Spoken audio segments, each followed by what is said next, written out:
Hello everyone, welcome back to Ancient Greece and Rome. In this video, we're going to discuss the crisis of the 200s from 235 to 284 CE, and we'll talk about some events after the crisis as well. We'll begin by talking about some of the causes of this crisis, economic issues that had been plaguing the Roman Empire for many years before 235, and we'll talk about some demographic changes that also will play into the crisis of the 200s and will continue to cause issues for the Roman civilization long after 284 CE. And these issues, these economic issues, these demographic issues, you'll see they will contribute to the fall of the Western Roman Empire, which will be more of a subject for our next video after this one. After discussing the causes of the crisis of the 200s, we'll talk about some of the key emperors during this period. There's well over 20 emperors during this period, depending on how you define a Roman emperor. Some ruled for years, some ruled for very, very short periods of time and were assassinated very quickly or killed by their rivals. We'll talk about some of the most important or most significant of these emperors. And we'll talk about the material evidence we have, what material evidence we have, archaeological evidence we have, what it can illuminate about the crisis of the 200s, and the problems that the late Roman Empire was facing. Then we'll talk about the end of the crisis of the 200s, how it comes to an end, the conquests of Emperor Aurelian, the reuniting of or reconquering of lost territory. We'll talk about some of the building projects of Emperor Aurelian. Then we'll talk about Diocletian, who really brings the crisis to an end. Some of the reforms he makes, his division of the Roman Empire, the good things that he did, his attempts to help poor Romans, his sharing of power or dividing of power, and we'll talk about some of the more negative things he did.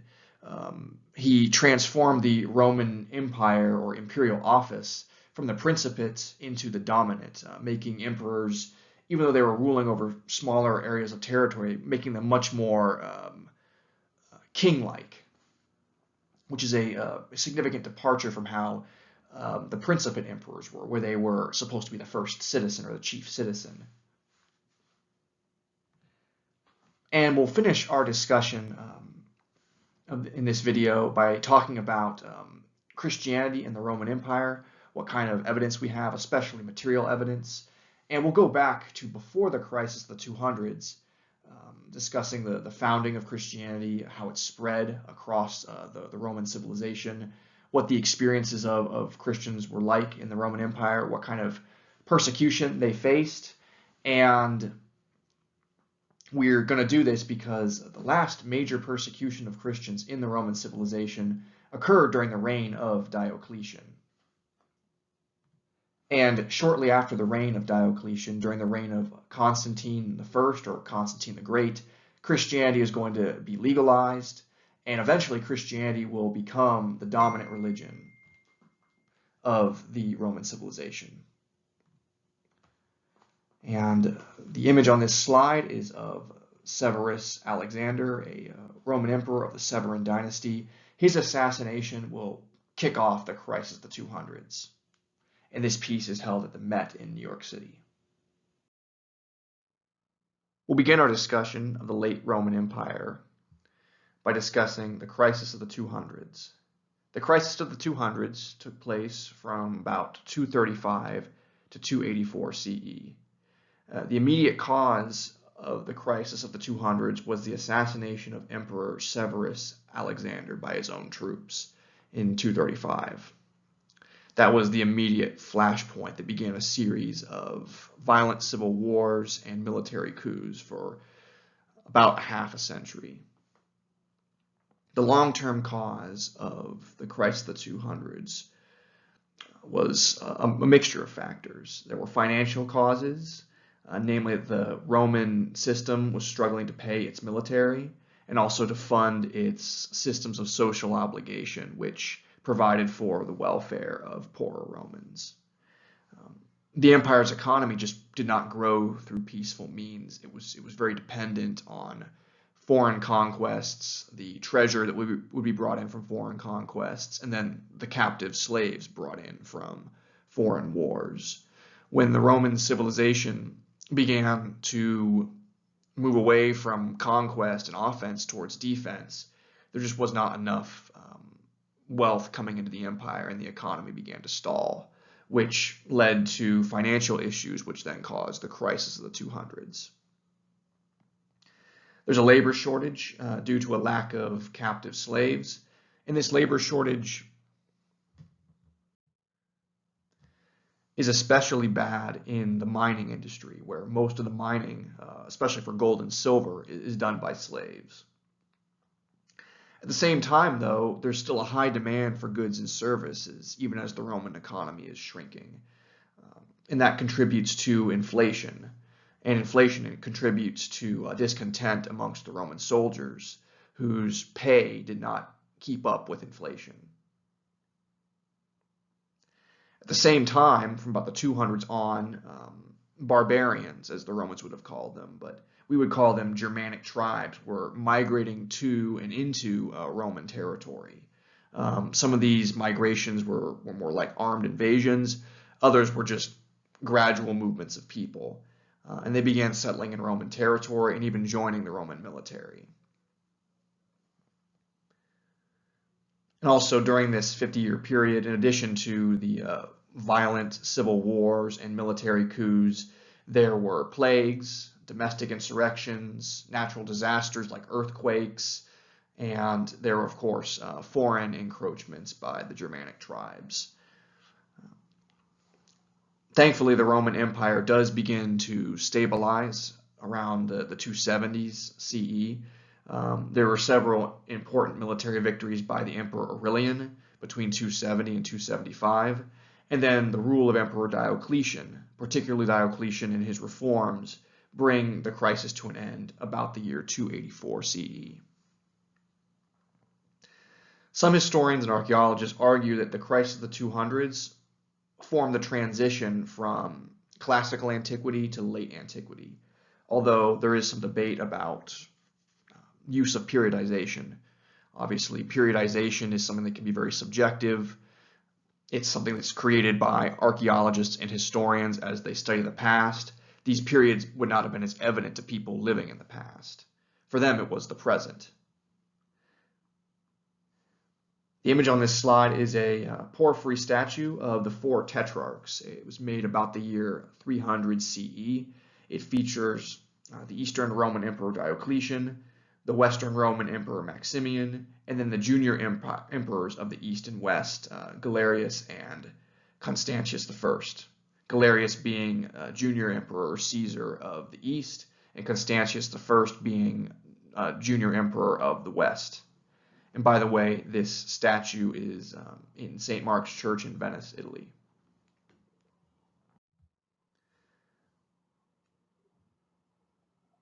This is the Roman Empire around the year 271 CE, right about the time that Aurelian, Emperor Aurelian, who I mentioned on the previous slide, began his conquests. Red represents territory under control of Rome, and green and yellow represent breakaway territories. The Gallic Empire, which includes Gaul and Britannia, and then the Palmyrene Empire, which includes Egypt and a good portion of Anatolia and the Levantine coast. These green and yellow regions are going to be brought back into the empire about the time of Aurelian.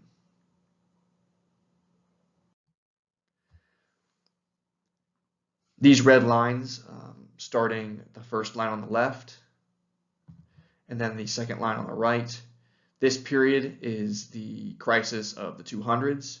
You'll notice that there are over 20 emperors in a period of about 50 years, compared to 26 emperors in just over 200 years. From Augustus to Severus Alexander, it's over 200 years. And then from Severus Alexander's death to Diocletian's ascension to the imperial throne, it's about half a century, but yet you have over 20 rulers. So these emperors are coming and going much more quickly. Most of them are meeting some type of violent end, either being defeated in battle or being assassinated. And it's a time of great instability for the Roman civilization. And that's why we call it the crisis of the 200s.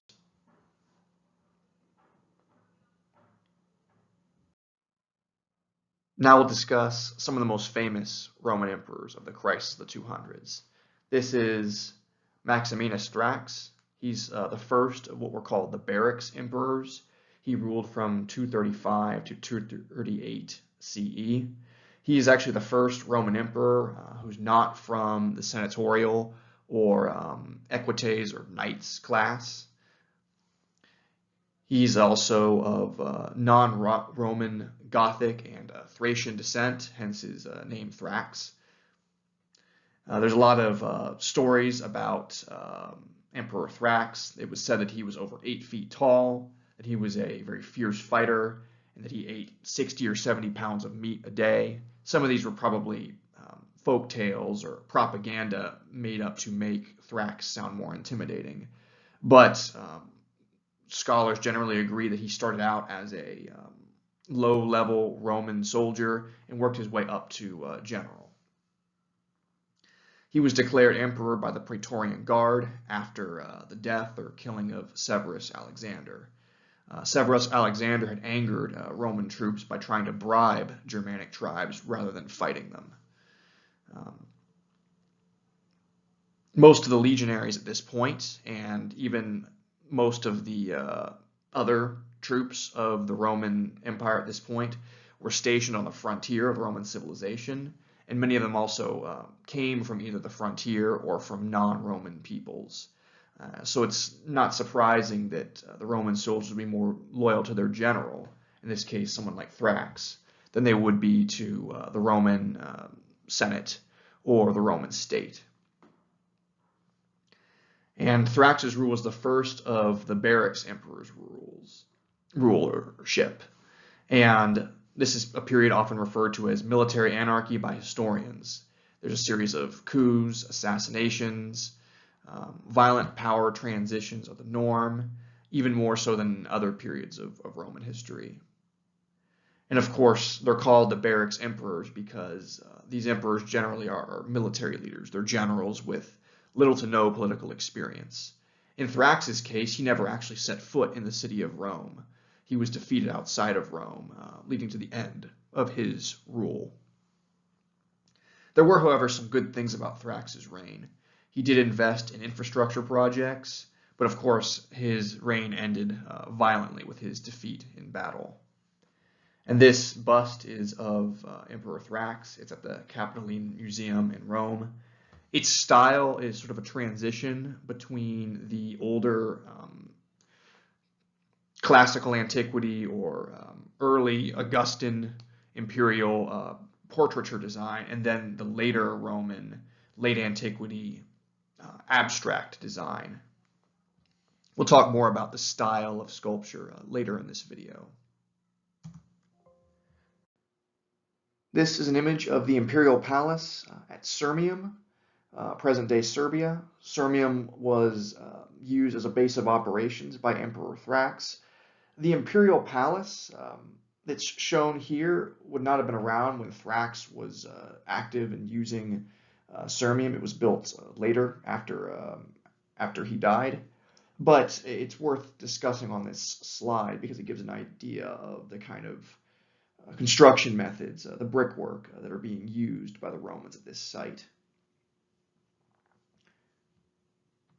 Remember, the Romans are very proficient builders with brick.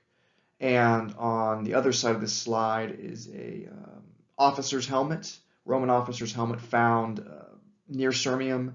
It's from about the 4th century CE, so it's a little bit later than the crisis of the 200s, but it's similar to the helmets that have been used during the crisis of the 200s. It's a form of what is often called a ridge helmet or a Niederbiber style helmet, because a lot of these helmets have been found in the northern parts of the Roman Empire, the Rhine River Valley, Sirmium, which is in the northern part of the empire, but more to the east. It features Roman-style cheek plates, but then a nose guard, which I think there's a good argument to be made that these nose guards are of Germanic origin. And they're often called ridge helmets because there's ridges that divide the two halves of the helmet. And this helmet also features attachments for a crest. The crest would have basically gone over this area here to indicate the wearer's officer status, and crests also make the wearer look more powerful and intimidating as well. And certainly the jewels on this helmet would have shown the wearer's affluence as well. So now we'll discuss some of the archaeological signs or indicators of the decline of the Roman Empire. Some of these developments begin even before the crisis of the 200s, but a lot of them will pick up and accelerate from the crisis of the 200s and beyond. As I mentioned before, there was a labor shortage in Rome from the 200s on, particularly in the mining industry. Mining of gold and silver decreased in the 200s due to a lack of miners, of laborers. Miners were generally slaves in ancient Rome, captives from conquered peoples. During this period, they began to replace slave miners with convict laborers. Prisoners, people who had been convicted of crimes, were sent to work in the mines instead. There may have also been some paid workers who were sent to the mines. And because of this, there were fewer miners to work, and the labor costs of mining increased. So there was a lot less mining during this period. Of course, troops still need to be paid. People are still wanting to purchase goods and services. Social programs, patronage systems overseen by wealthy Romans still have to be funded. So the solution chosen by the Roman government was to debase the Roman currency. What they did was they would mix other less expensive metals with gold and silver, especially with silver, to create more coins so that they could pay people and fund programs and things of that nature. Iron and tin and copper would be mixed with coins, especially with silver, and the coins would be a lot less valuable because of this. This is going to increase inflation, which only makes the problem of paying soldiers worse, as their wages just do not keep up with the inflation of the currency. Debasement does begin to slow down a little bit towards the 280s and even into the 300s, but basically from the crisis of the 200s on, the quality of Roman coins is a lot lower. They are mixed with non-precious metals, iron, tin, copper, etc. This causes not only there's too many coins with inflation, but the coins are of a lower quality. Iron coins will rust, copper coins will turn green and tarnish. You'll also notice the coins get smaller during this period, and the designs, the busts and reliefs, the heads and writing on the coins, they're a lot less sophisticated. So you can't really use seriation here to date these coins because the later coins are actually not as good as the earlier coins. In addition, these coins are also clipped. Sometimes the edge will be shaved off, and so these coins get smaller, in addition to the fact that they're being minted smaller.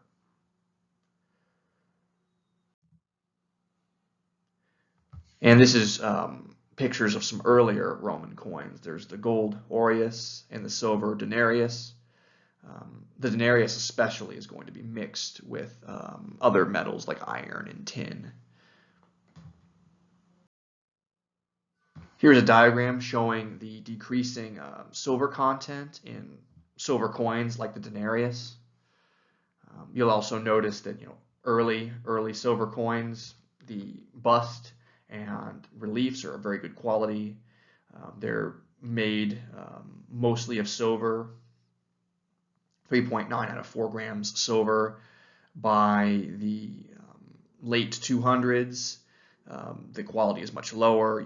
The bust is not nearly as sophisticated or detailed.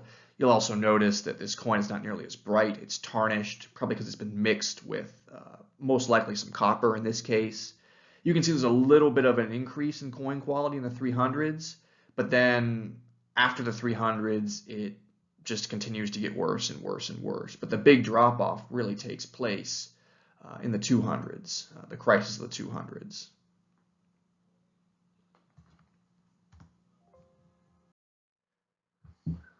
Here are a mixture of Roman coins from different periods in Roman history. You'll notice that later coins, the detail tends to be lower. Some of these coins with the Christian symbol, Chi Rho, obviously they're from after the Roman Empire becomes Christian. Their level of detail is much lower than earlier, brighter coins that have a higher percentage of precious metals. Interestingly enough, here's a coin of the Capitoline wolf, part of the story of Romulus and Remus. You see coins with symbols of Roman emperors and politicians. And then you also see, of course, coins with Christian symbols, which are going to come from much later in Roman history.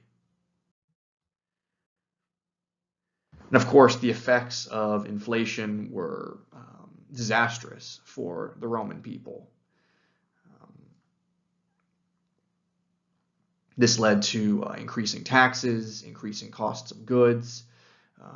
The average Roman couldn't afford to pay the increasing taxes, and they also struggled to buy, basic goods like olive oil and grains of wheat. They almost look like ears of corn, but there was no corn in the Roman Empire. Corn's not going to be brought to Europe until the Age of Exploration and the Columbian Exchange in the 1500s CE. So basically, goods and services, they become a lot more expensive. Taxes are increasing, but wages just do not keep up during this period. And the Roman economy begins to contract. And as the Roman economy begins to contract, the Roman population shrinks as well. It got to be so bad even that in some parts of the Roman Empire, they didn't even use currency during the 200s and on. They would barter and trade. They might trade olive oil for grains of wheat, for example, because the coins were just so worthless. While we're talking about the challenges that the Roman Empire was facing during and leading up to the crisis of the 200s, economic problems, debasement of the currency, black markets, I also want to mention movements of people, particularly of Germanic peoples who were coming into the Roman Empire and settling in the Roman Empire. Because in the long term, these migrations, I would argue, will contribute to the instability that the Roman Empire faces in its final years and ultimately its decline and fall. So-called barbarian peoples, the Romans called people who were not Roman or not Greek, did not speak a language they could understand, barbarians, or just like the Greeks had. And these barbarian peoples, especially Germanic tribes, Germanic people are of Indo-European ancestry, like so many other groups in Europe. In many ways, their culture is very similar to the Celtic culture. They're divided into kind of clans and tribes. It's a very decentralized system. They begin migrating westward from the early 300s and on, but they'd even been moving around before during the 200s. And there's a lot of land available in the Roman Empire. The Roman population is being very badly affected by plagues, by social instability, by the civil wars that occurred during the crisis of the 200s. And a lot of these Germanic peoples will take advantage of this situation and will settle in Roman territory. Many of these non-Roman people, these Germanic people, will join the Roman military. I'll say during and after the crisis of the 200s. During and after the crisis of the 200s, fewer Romans wanted to join the military because of its low pay, because of just the challenges of military service, and there just didn't seem to be a lot to gain by fighting in the military. You might be fighting barbarians, but you might also be fighting your own Romans in a civil war. So these Germanic migrants are interested in joining the Roman military. And the Romans accept them into the military so they can continue to maintain their armies. And I would argue that this recruitment change is shown by the changes to Roman material culture or Roman military material culture. The kind of weapons and equipment that Roman soldiers or soldiers in the Roman military use changes in the 200s and 300s and 400s. The kind of clothing that Roman soldiers wear changes as well. It becomes much more Northern European in style, I would argue Germanic in style. So you can see how the change in recruitment is changing kind of Roman military technology and military structures as well.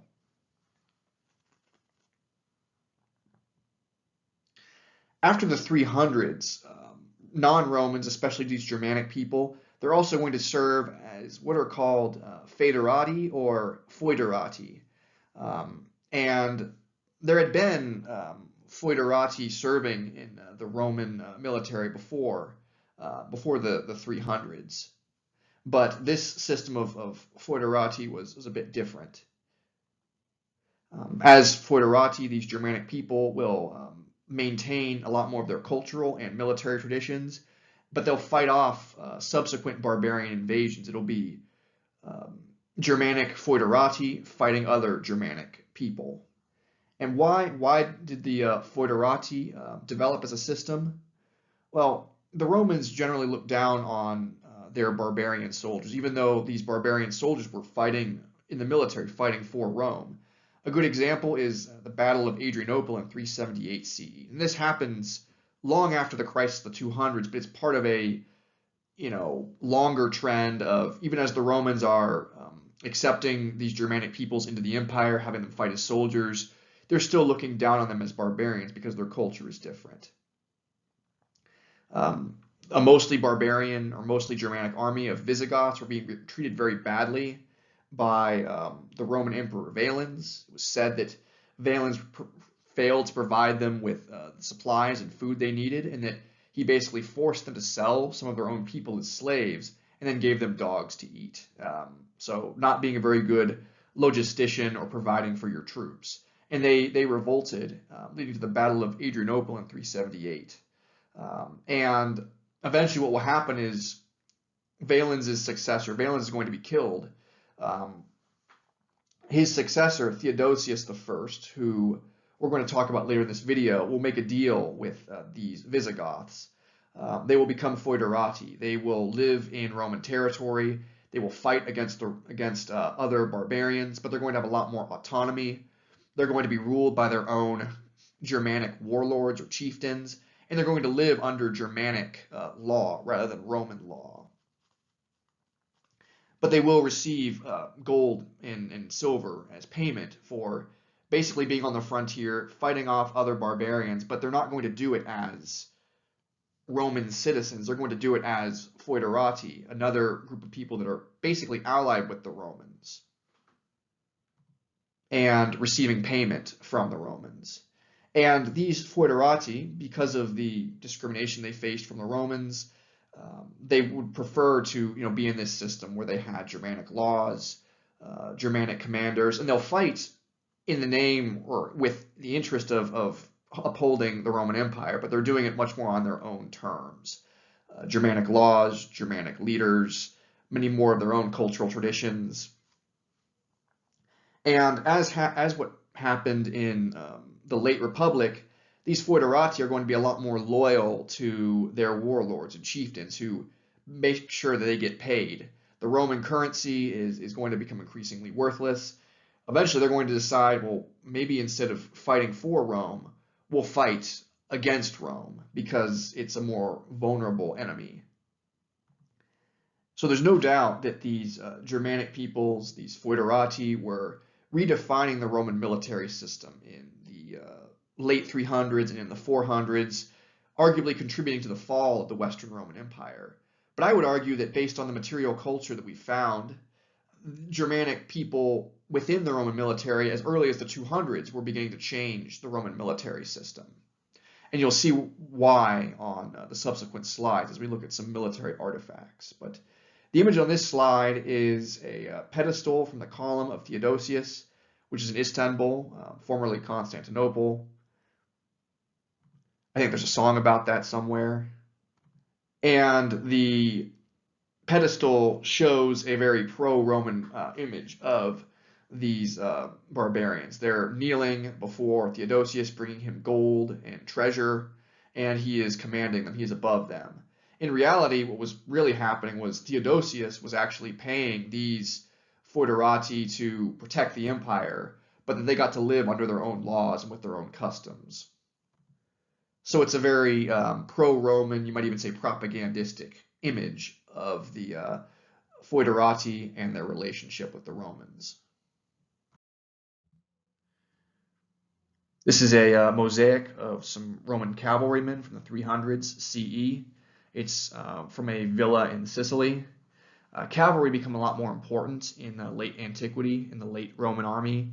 As the Romans are struggling to defend their territory, they need to have troops that are more mobile. Cavalry, of course, can cover a lot more ground than infantry can. The downside, of course, is that cavalry are much more expensive to maintain. You need to feed not only a soldier, a cavalryman, but you also need to feed a horse.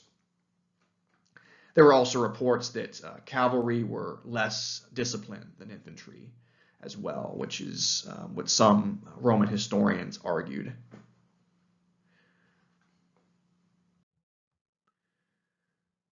Here are some images of Roman infantry from a villa in Sicily as well. You'll notice that the Roman soldiers are wearing very different clothing. They're not wearing armor in the way they would have in previous periods. The type of Roman armor worn in the early empire was just too expensive, so they wore lighter armor afterwards. They also began to wear longer tunics with these designs, which we'll talk about a little bit more later. And they also wore these cloaks and these fur caps. These are believed to be Germanic fashion that Roman soldiers began to wear, and then Roman civilians would begin to wear as well. This is a spiculum. It's a type of javelin used by the late Roman armies. It's believed to be a fusion of the Roman pilum and the Germanic throwing spear. Its design is less sophisticated than that of the pilum. It's a lot shorter, which does make it easier to throw and to manufacture, but it's a lot less complex. The pilum was designed to bend when it hit an enemy soldier's shield. The spiculum is not designed to do that. It's a much simpler weapon, a much cheaper weapon, although it is a much easier to use weapon. And weapons like the spiculum highlight that the Roman military is struggling not only to pay its troops, but to adequately equip them and train them as well.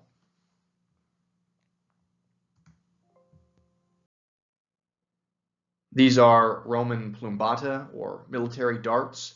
These would be thrown by Roman infantrymen at their enemies. They have a barb on the end of the dart. Along the shaft, there is a weight to balance the dart as it flies through the air. And then on the rear, there is fletching, much like an arrow, which allows the dart to be more easily aimed. And ranged weapons became a lot more important in Roman tactics and strategy from the 200s on as the Roman armies begin to become a lot more mobile. Here are some illustrations of late Roman arms and equipment. The Roman military is focused on issuing cheaper arms and cheaper equipment. Also, there's an evident Germanic influence in the style of the arms and equipment being used by Roman soldiers. For example, the rectangular scutum shield is phased out, in favor of circular shields that are more of a Germanic design. Also, Roman-style armor, the lorica segmentata, is phased out in favor of older chainmail and scale armor, which were much cheaper to manufacture. The helmets also change as well, and there's a Germanic influence on these late Roman helmets, although there are some Roman features as well, kind of mixed together. Roman soldiers are still armored with gladius swords, but you'll also see that now they're using spiculum, javelins, and darts. Once again, they're becoming a lot more mobile in this period. As far as clothing goes, they begin to wear trousers, something that Romans thought were what barbarians wore in earlier periods. Trousers become a lot more common as more non-Romans are in the military. And even a lot of Romans will begin to wear trousers because they're just a lot more practical. They keep your legs warm.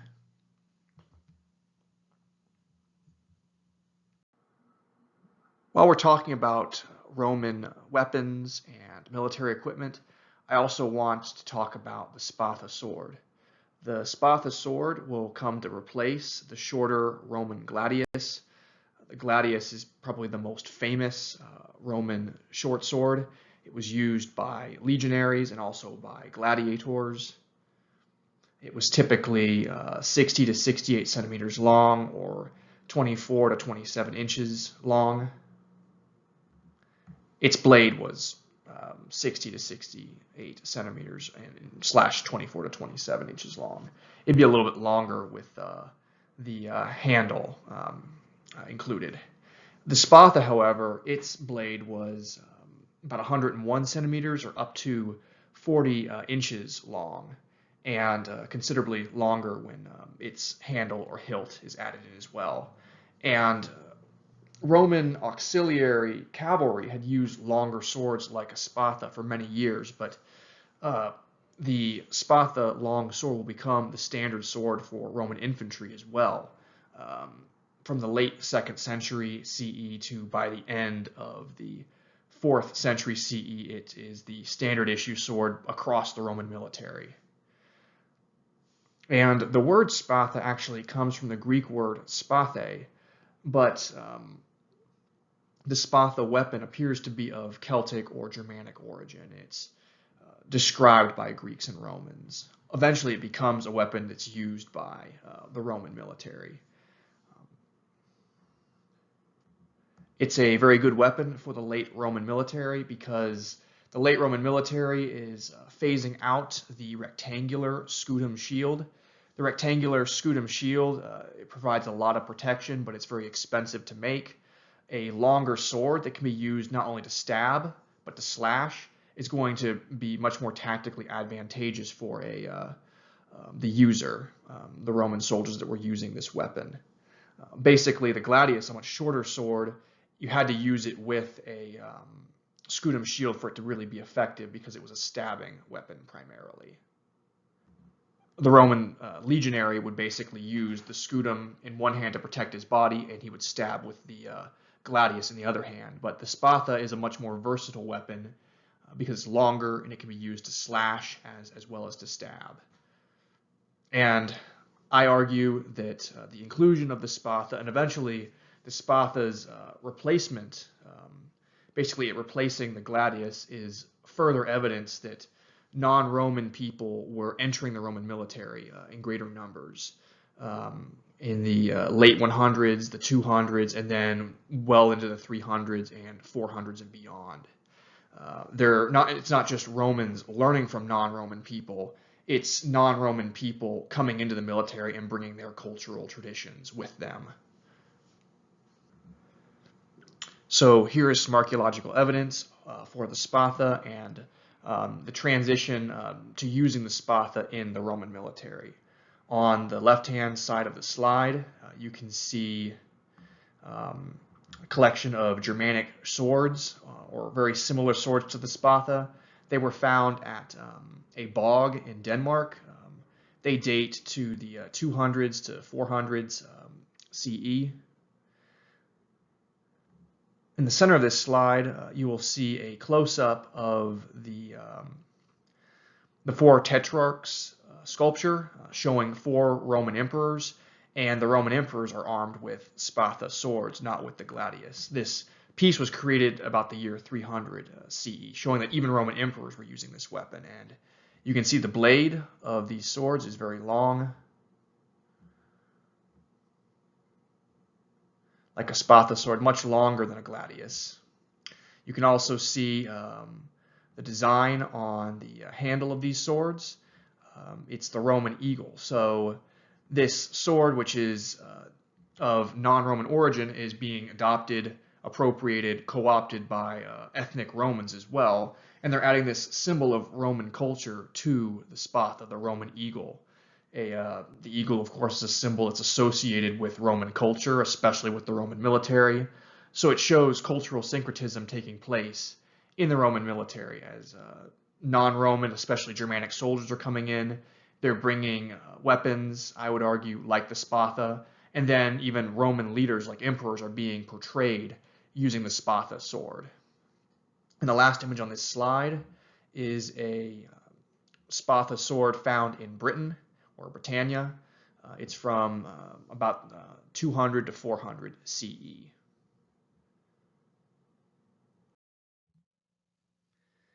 Here are some modern reenactors showing off reproductions of Roman arms and equipment from the late Empire. As you can see, circular shields, you have chainmail, and you have scale armor being worn by the reenactors. The helmets are a combination of Germanic and Roman technological features. Swords are still being used, but now you'll see spears, javelins, bows and arrows. They're a lot more important as the Roman military is becoming more range weapons based. Now we'll talk about another significant Roman emperor from the crisis of the 200s. That is Emperor Valerian. Valerian ruled from 253 to 260 CE. He's actually the first Roman emperor to be captured by non-Romans. He was captured by King Shapur I of the Sassanid Persian Empire after the Battle of Edessa. And this is, of course, in 260 CE. The Sassanid Empire was a major rival of the Roman Empire in the Near East. There's a lot of reports about what happened to Valerian in his captivity. Some reports said that Shapur used Valerian as a step stool to help him get onto his horse in order to disgrace him. Other reports say that Shapur had Valerian killed and then had his body stuffed and preserved to mock him in death.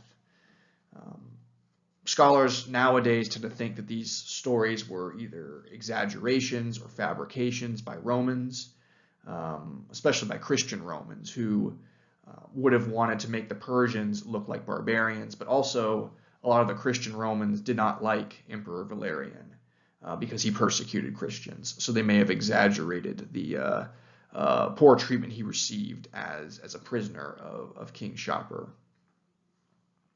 Scholars nowadays tend to argue that actually Shapur would have treated Valerian pretty well and would have treated him as a hostage, that he would not have wanted anything too bad to happen to his emperor captive, because then he could not collect a ransom. Either way, though, Valerian dies in captivity, either in 260 or possibly later in 264. This is a Persian relief showing King Shapur I capturing Roman Emperor Valerian. Valerian was the first Roman emperor to be captured by non-Romans, and it shows the emperor kneeling before Shapur in this subservient position.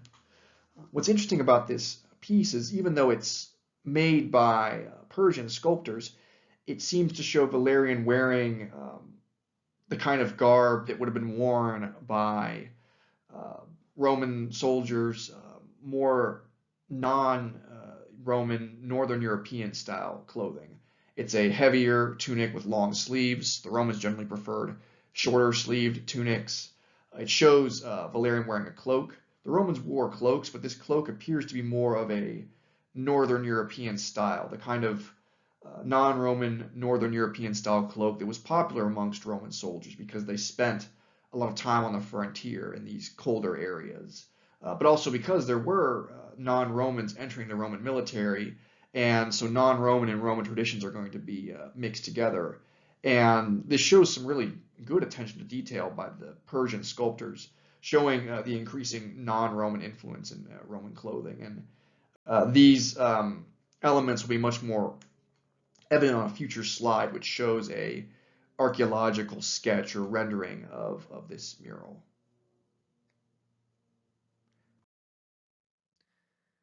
This is a cameo showing Shopper's capture of Valerian, and here is a kind of zoomed out version of the capture relief. By the way, this capture relief is actually in present day Iran.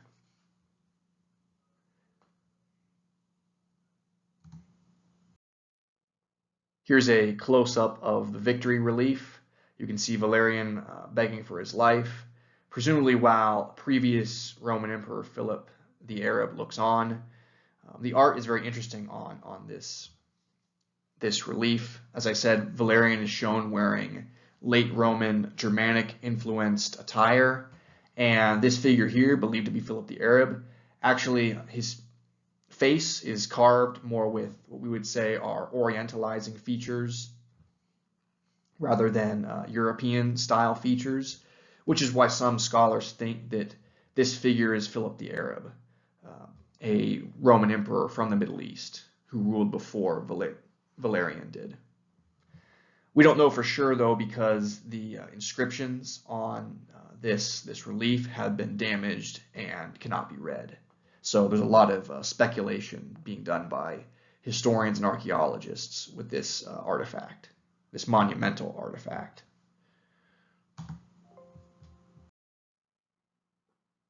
And here is a rendering illustration of the relief that gives you a better idea of what it would have looked like in its prime.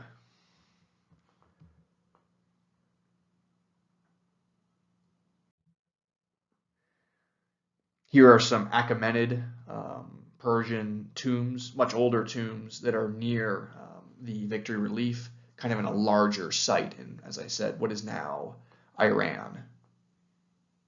And you can notice how the tombs are carved into cliffs.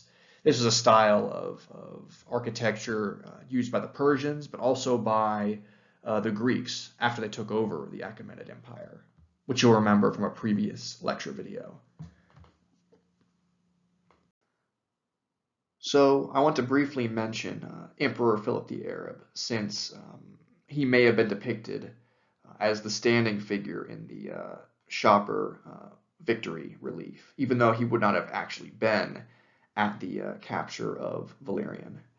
Philip the Arab was emperor from 244 to 249 CE. He was born in Arabia Petraea in 204 CE. Arabia Petraea is a strip of land connecting Egypt with the Levantine coast region. As emperor, Philip the Arab spent very extravagantly on Ludi, the festivals that were an important part of Roman civic and religious culture. Specifically, he spent very lavishly on festivals to commemorate the 1,000-year anniversary of Aeneas's flight from Troy. Aeneas of Troy was said to be the founder of the people who gave the Romans Romulus and Remus. And of course, Romulus builds the city of Rome. So he is a mythical ancestor of the Roman people. Of course, historians and archaeologists would say that Aeneas of Troy is a mythical figure. Although the Trojan Wars took place, figures like Aeneas are mythical. Myths, of course, being based on actual historical events, but being changed and modified over time. And some later Christian authors writing about Philip the Arab speculate that he may have been a secret Christian because he stopped the persecutions of Christians during his reign. Also, Philip is from the Middle East, and there would have been a larger percentage of Christians in the Roman population in the Middle East because Christianity was founded in the Middle East and made its way to the West over time. But this is the crisis of the 200s, and Philip the Arab is betrayed by and killed by Decius, who will become the next Roman emperor. And on this slide is a bust of Philip the Arab from some time during his rule. It's in the Vatican Museum of Rome. And it's interesting because it shows what I would say is a transitional style. It's transitioning away from the portraiture of the classical or Augustan period in Roman sculpture, and it's moving more towards the abstraction of late antiquity, where it's not so much about accurately portraying the subject, but portraying the values and the power and the strength of the subject.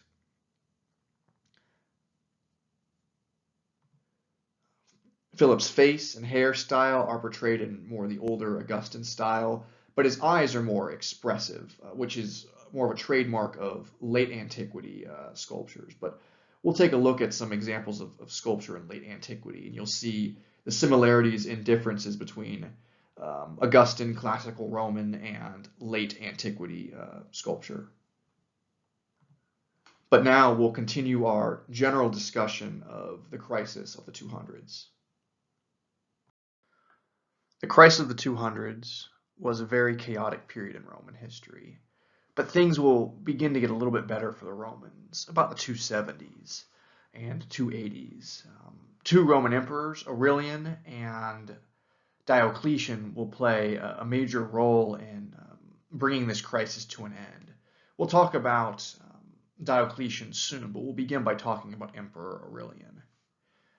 Emperor Aurelian's full name was Lucius Domitius Aurelianus. He lived from 214 to 275, but his reign as emperor was from 270 to 275.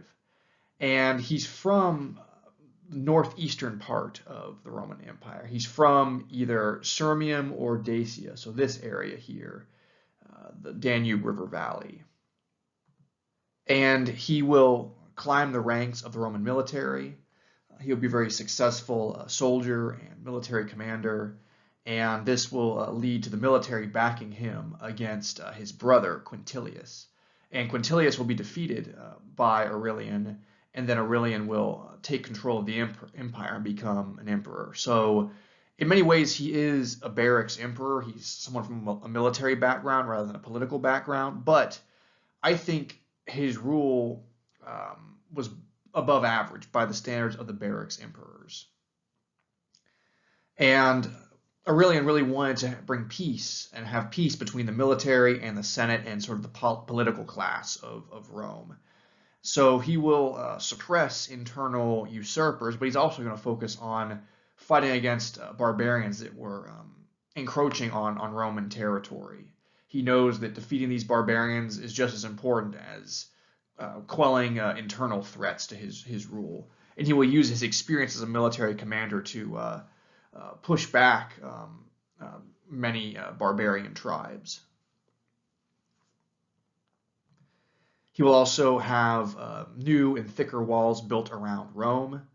This wall construction will take place from 271 to 275. And Rome is the capital. It's important that it's fortified, but it's a sign that Rome is a lot more vulnerable in this period. It can't depend on its legions alone to provide for its security. It needs to have fortifications, even in Rome, which is in Italia, the heartland of ethnic Roman culture, far away from the frontier. Even Rome needs walls now. So it shows how the military situation and sort of the imperial security of Rome has really been undermined during this crisis of the 200s. Another very important thing that Aurelian does is he will recapture parts of the empire that had broken away. He'll recapture the Palmyrene Empire in the Middle East in the year 272, and this was a huge thing for Aurelian and for the Romans because Egypt especially is the breadbasket of the Roman civilization. The Nile River Valley has amazing fertile soil. We talked about this at the beginning of this class. The flooding, the inundation makes agriculture very easy there compared to other parts of the empire. And with the recapture of Egypt, Aurelian is able to reinitiate the free wheat programs, the social welfare programs of giving free wheat to poor Romans in the cities. And that's going to make Aurelian very popular with everyday Romans. And it also, of course, helps to bolster the systems of social obligation that had been kind of falling apart in the Roman civilization. Now the Roman government is able to, again, help poorer Romans a little bit more. They're able to be better patrons to the clients, that is, poor Romans. He'll also recapture the breakaway Gallic Empire as well. So he's recapturing territories that had broken away from the Roman Empire. He's defeating barbarians along the frontier. He will, unfortunately, have to give up Dacia, this area here. It's just too difficult to maintain control of Dacia. So this part of Dacia is going to be given up, and the northern boundary of the Roman Empire in this region is going to be the Danube River. It's more easy to defend. In terms of other domestic policies, Aurelian tried to strengthen the monetary system. He tried to have coins that had a higher precious metal content. He tried to have those circulate. And he also encouraged the worship of Sol Invictus, the sun god. He thought that having the sun god as the chief deity in the Roman pantheon would actually promote unity within the Roman Empire. Kind of a, you might say, non-denominational god. A lot of different cultures worship a sun god, but not every culture would have worshipped Jupiter, the king of the Greco-Roman pantheon. So he's trying to have unity inside the empire. He's trying to secure the boundaries of the Roman Empire. He recaptures lost territory, although he will give up some territory here. And he's eventually going to be assassinated, though. There's debate about why Aurelian was assassinated, because he is a pretty good, effective emperor. We think that there may have been a forged document that made it seem like Aurelian was going to execute people that he actually did not want to execute, and that led to his death. Roman emperors often kept documents, lists of people they wanted to have executed for various crimes, and this document got out, and those that were worried about being executed decided to have Aurelian killed. They beat him to the punch. It's interesting because Emperor Commodus was executed for similar reasons. Not executed, he was assassinated for similar reasons. Although Commodus was not as good of an emperor as Aurelian was. And the image on this slide is of Emperor Aurelian. This is a gilded bronze bust. It was originally believed to be from a different Roman, but generally now we think that it is made in the likeness of Aurelian. Before we continue our discussion of the end of the crisis of the 200s, I want to make some points, some architectural points about the Aurelian Wall around Rome. And the Aurelian Wall, it guards the west side and the east side of Rome. It also goes over the Tiber River, protecting portions of Rome that are on the eastern bank of the Tiber River. The walls themselves are made out of brick, tile, and concrete, the original portions at least. And they're on average about 3.5 meters thick, or 11 feet thick. On average, they're about 8 meters or 26 feet high. So very large, very thick walls to provide additional security to the city of Rome. And Rome needed these walls at this point because Rome is much more vulnerable during the crisis of the 200s, and it will be after the crisis even. It's vulnerable to internal strife as Roman generals are trying to take over Rome so that they can become the next emperor. It's vulnerable to barbarian attacks. There's attacks even in Italia, not that far north of Rome. So these walls are very important for providing security to the late Roman Empire. And they're going to be very important after the Western Roman Empire falls as well. They will be modified, they'll be changed during the medieval period. So on the left-hand side of the slide, we see the Porta Asinaria. It's a unmodified section of the wall. It has the original towers, the original gate. I suspect some of this stone here is a restoration, but there have not been massive modifications on this gate the way other parts of the wall were modified during the medieval period. And we see hallmarks of Roman fortification architecture. We see these towers here. The battlements are they don't have a lot of fortifications on the battlements. The battlements, of course, are the top of a wall or the top of a tower. They lack some of the features that we kind of think of, as wall fortifications that we associate with medieval wall fortifications. They don't have what are called merlins or crenels. Sometimes crenels are called embrasures. These were common features on medieval European castle walls. You don't see that on the Roman portions of the Aurelian wall. The Romans had some merlins, but they're much smaller. They're a lot less obvious than the merlins that are built on medieval walls. So if you go to Rome today and you're inspecting a portion of the wall and you're trying to determine if it's a original Roman portion or if it's a modified medieval portion, the first thing you can do is look at the merlins and look at the crenels. If you see very tall, very obvious merlins and then crenels or embrasures in between, then you know that portion of the wall has probably been modified during the medieval period. Whereas if the wall battlements are simpler, they lack these merlins, then it's probably a Roman portion. You can also look at the building materials that are used as well. The original portions of the wall are built with brick and concrete. The later portions are built with a variety of materials, include stone as well. So that's what you can do as a historian, as an archaeologist, if you ever get to visit the Aurelian walls in Rome. So now we'll discuss Emperor Diocletian and the end of the crisis of the 200s. Diocletian became the emperor in 284 CE. A little bit of information about Diocletian. He was born in Dalmatia, what is now present-day Croatia.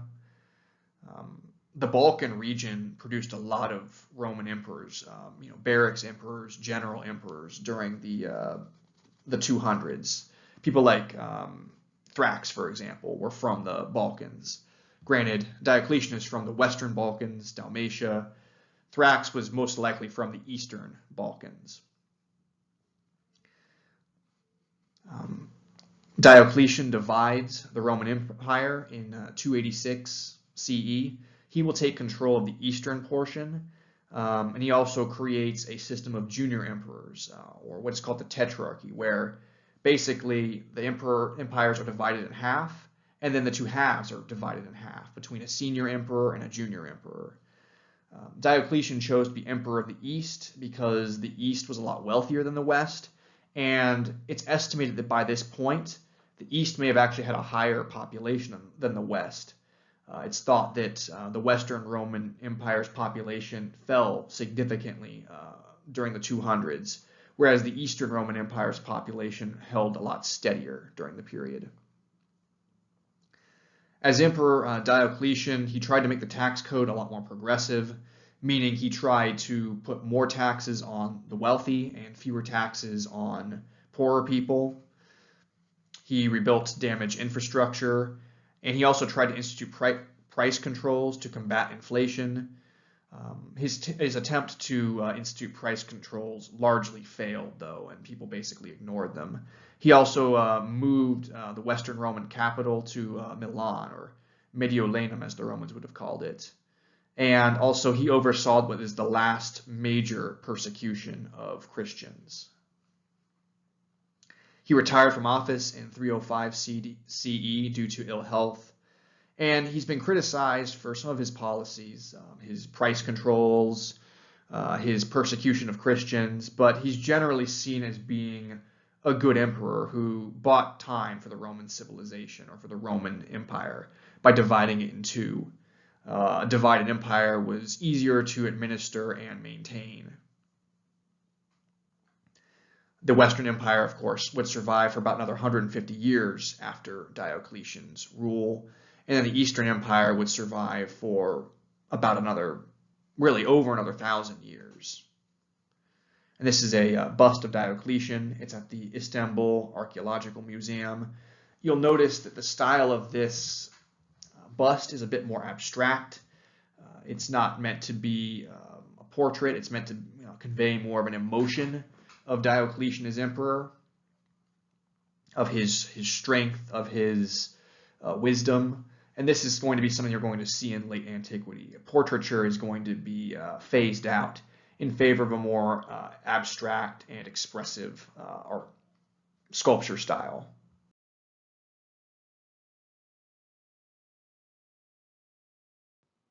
With our general discussion of Diocletian's imperial policies out of the way, I want to talk a bit more about some of Diocletian's reforms in greater detail. And we'll start with his economic reforms. During Diocletian's reign, the Roman tax structure was modified. It became what we often call more of a progressive tax structure. This is a type of taxation that puts a higher tax burden on wealthier people. And the idea was wealthier Romans had more money, more means, they ought to pay more taxes to keep the systems of social obligation going. In the past, early in Roman history, wealthy Romans, patrons, would have provided for their clients on their own, but as time goes on, the Roman government steps in to administer these social obligation systems through taxation. The rich will pay taxes to Rome, and then Rome will provide bread and wheat and entertainment to poorer Romans. And Diocletian recognized or believed that the best way to provide for those systems was to tax wealthy Romans at a higher level. Although I should also add that poorer Romans had to pay more taxes as well. And there's also price controls that are going to be put in place during Diocletian's reign. Other emperors had put in price controls as well, but Diocletian's price controls were much more extensive. And the idea was these price controls were designed to keep the costs of goods and services, especially things that you needed the most, food-related items, agricultural products, keep them from becoming too expensive. That way, everyday Romans could still afford to buy these things. It was designed to mitigate the effects of inflation and increased cost of living. But at the same time, the higher cost of living is it's being driven by a variety of factors, and just instituting price controls is not going to just fix the underlying root causes of inflation, the underlying root causes of increased cost of living. And so what will happen is with these price controls, people who are selling things like agricultural products, especially farmers, they're not going to be nearly as profitable. And in order to actually be profitable, they're going to go to the black market and they'll sell things at higher prices, or they'll barter goods instead of using Roman currency, which becomes more and more worthless over time. Even though Diocletian did try to improve the quality of the currency, black markets are going to be a thing during Diocletian's reign and after. And the price controls, which were supposed to help poor Romans, will actually in many ways make poor Romans' lives more difficult. They'll kind of backfire. And because of the higher cost of living, Romans are trying to find different professions, different jobs. They want to get jobs that pay better. And so what will happen is certain types of employment, people are not going to want to do those things. And that's going to be a big problem in the agricultural industry for farming, and then also in the military as well. So Diocletian will mandate that if you are a farmer, your sons have to be farmers as well. They're going to be tied to the land like you are. Basically, tenant farmers become a lot more common, and then the sons of tenant farmers are also going to be tenant farmers. It's almost like a medieval feudalistic system that begins to kind of take root during Diocletian's reign as emperor. In addition, soldiers also will be subject to this kind of hereditary job system where if you're a young man who's healthy and able to serve in the military and your father is a soldier, you're going to have to become a soldier as well. And that's because soldiers were hit especially hard by inflation, high costs of living. Of course, it's a dangerous profession. Military service is difficult. Discipline is a real challenge. So a lot of Roman men did not want to join the military, and Diocletian will basically get around that by saying that if your father's a soldier, then you're going to be a soldier as well. And we'll talk a bit more about Diocletian's military reforms in a few moments. And of course, a lot of these reforms will backfire. There's going to be black markets, there's going to be bartering, and that's going to lower tax revenues. But tax revenues are very important because they pay for the military and they pay for Roman social programs. So some of Diocletian's policies, while they were intended to help fix the economy, they actually backfire and in many ways make things worse. And the image on this slide is a Greek inscription listing price controls. It actually was found in a church. It was used to build the church. Many cultures, they'll tear down a building and then they'll recycle stone from the previous building. We see this, we'll see this actually, some examples of recycling of building materials in later slides. Diocletian also made some very important political reforms along with his economic reforms. And so on the one hand, Diocletian was decreasing his power because he was dividing the empire into the 4 tetrarchies. But he also did other things to consolidate what power he did have as a senior emperor. And one of the ways that he consolidated his power, and the other emperors will sort of follow his suit, is the imperial office will be changed during this period. It's going to no longer be the principate, in which the emperor is the first citizen. It's going to now be called the dominate, in which the emperor is going to be called the dominus, which means lord or master in Latin. And in the dominate, any kind of pretenses that the emperor is a citizen, that he's just like everyday Romans, those are thrown out. I mean, Roman emperors have always been wealthier than everyday citizens, of course, but at this point they're making no apologies for being emperor, and they're not even trying to hide their wealth and power. If anything, they're flaunting their wealth and their power now as a way to bend the will, basically force the people to be more obedient to them. So in the past, during the Principate, if someone went to petition the emperor, they would treat it like a patron-client relationship. The emperor might say something like, "Please come in, my friend," and then the petitioner would say, "You know, my first citizen, I need your help." And he'd be respectful to the emperor, but it was not a sycophantic relationship. It was not a groveling relationship. Well, that's not going to be the case in the dominate. Now the petitioner will come to the dominus, to the lord emperor, and will get on his knees and will kiss the hem of the emperor's robe, and will be very submissive, very subservient, almost sycophantic and groveling to the dominus. And this is how the system is going to change. Also, some of the kind of symbols of the emperor are changing. You'll see that crowns become a lot more common on these coins here. These are coins of Diocletian wearing crowns. There were images of emperors wearing crowns before, but emperors preferred to wear olive leaves, the symbol of victory, rather than crowns, the symbol of the king.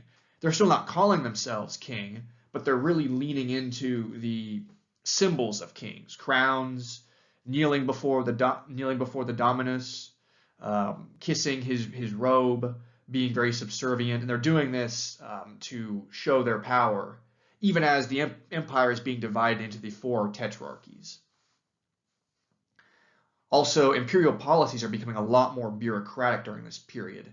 A new kind of political ruling class is being created. older political systems, the Senate, the consulate, are being weakened. Diocletian probably saw the Senate and older political classes, what you might call the old money classes of Rome, as a threat to his power. And to support his political changes, he probably wanted to create a bureaucracy that was going to back him and help him counter the Senate. So you see that even as Diocletian in some ways is giving up some power, he's trying to take power for himself as well by the creation of a new bureaucracy, creating new symbols for the emperor. He's doing both of these things.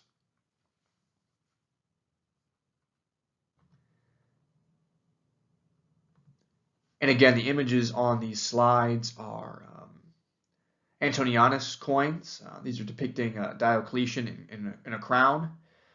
These are both found in Gaul. The top one is from about the year 285, and it features Diocletian on a bust of Diocletian on the front, and then on the obverse you see Felicitas. Felicitas is supposed to represent peace and happiness. Diocletian basically is promising peace and happiness as a ruler by having Felicitas on the other side of his coins. And on the bottom we see another coin from about the early 290s, and this features Diocletian, again with a image of Jupiter. And Jupiter, of course, is the king of the gods. Diocletian is going to identify himself with Jupiter. Part of the dominant system is these Roman emperors, it's going to become more the norm that they're going to be worshipped as gods during their lifetime. Previously, Roman emperors were not supposed to be worshipped as gods while they were still alive. The only emperors that tried to have themselves worshipped as gods while they were alive were bad emperors, people like Domitian and Commodus, for example. But worshiping the emperor is going to become more the norm because of Diocletian. It'll die out as the Roman Empire becomes Christian, but it's part of Diocletian, even as he's giving up some of his power, dividing the empire. He's also trying to make emperors even more king-like, and in this case, even more god-like. So the last part of Diocletian's policies that I want to talk about are his religious reforms, and they're going to have a long-term effect on the Roman civilization even after Diocletian gives up his power, abdicates his power, and is no longer emperor. There's changes to the Roman religion, as I mentioned before.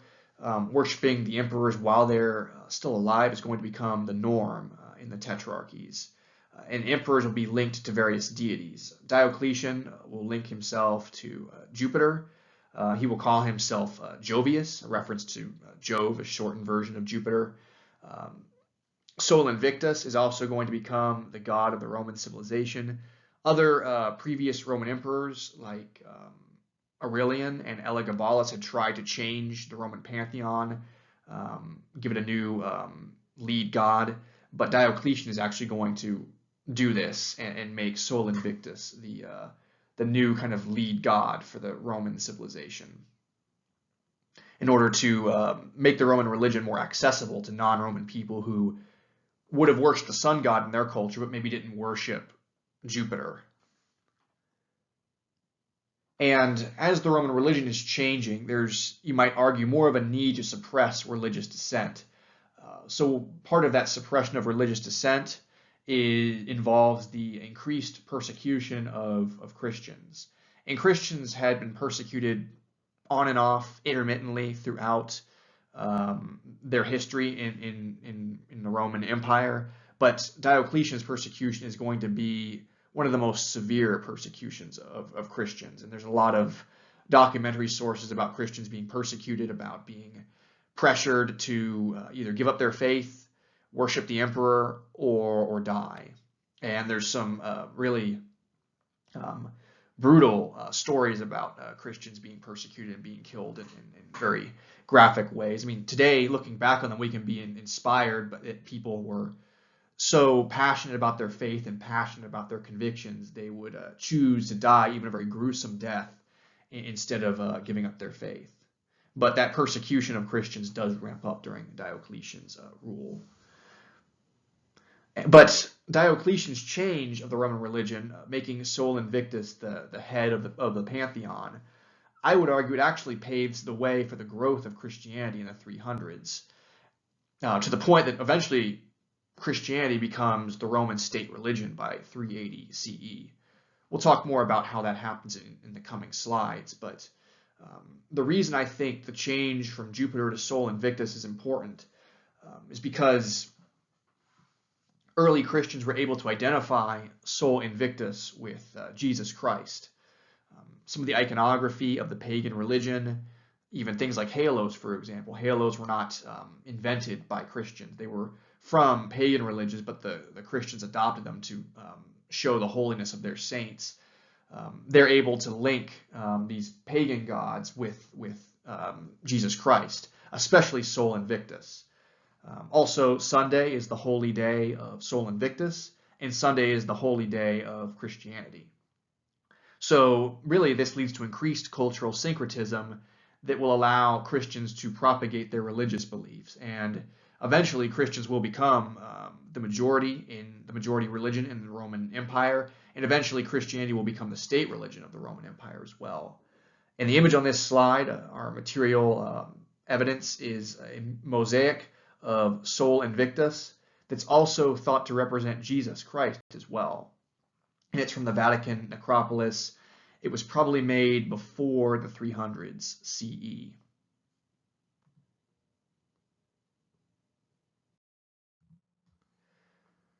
So now we'll talk in more detail about late Roman and late Antiquity sculpture.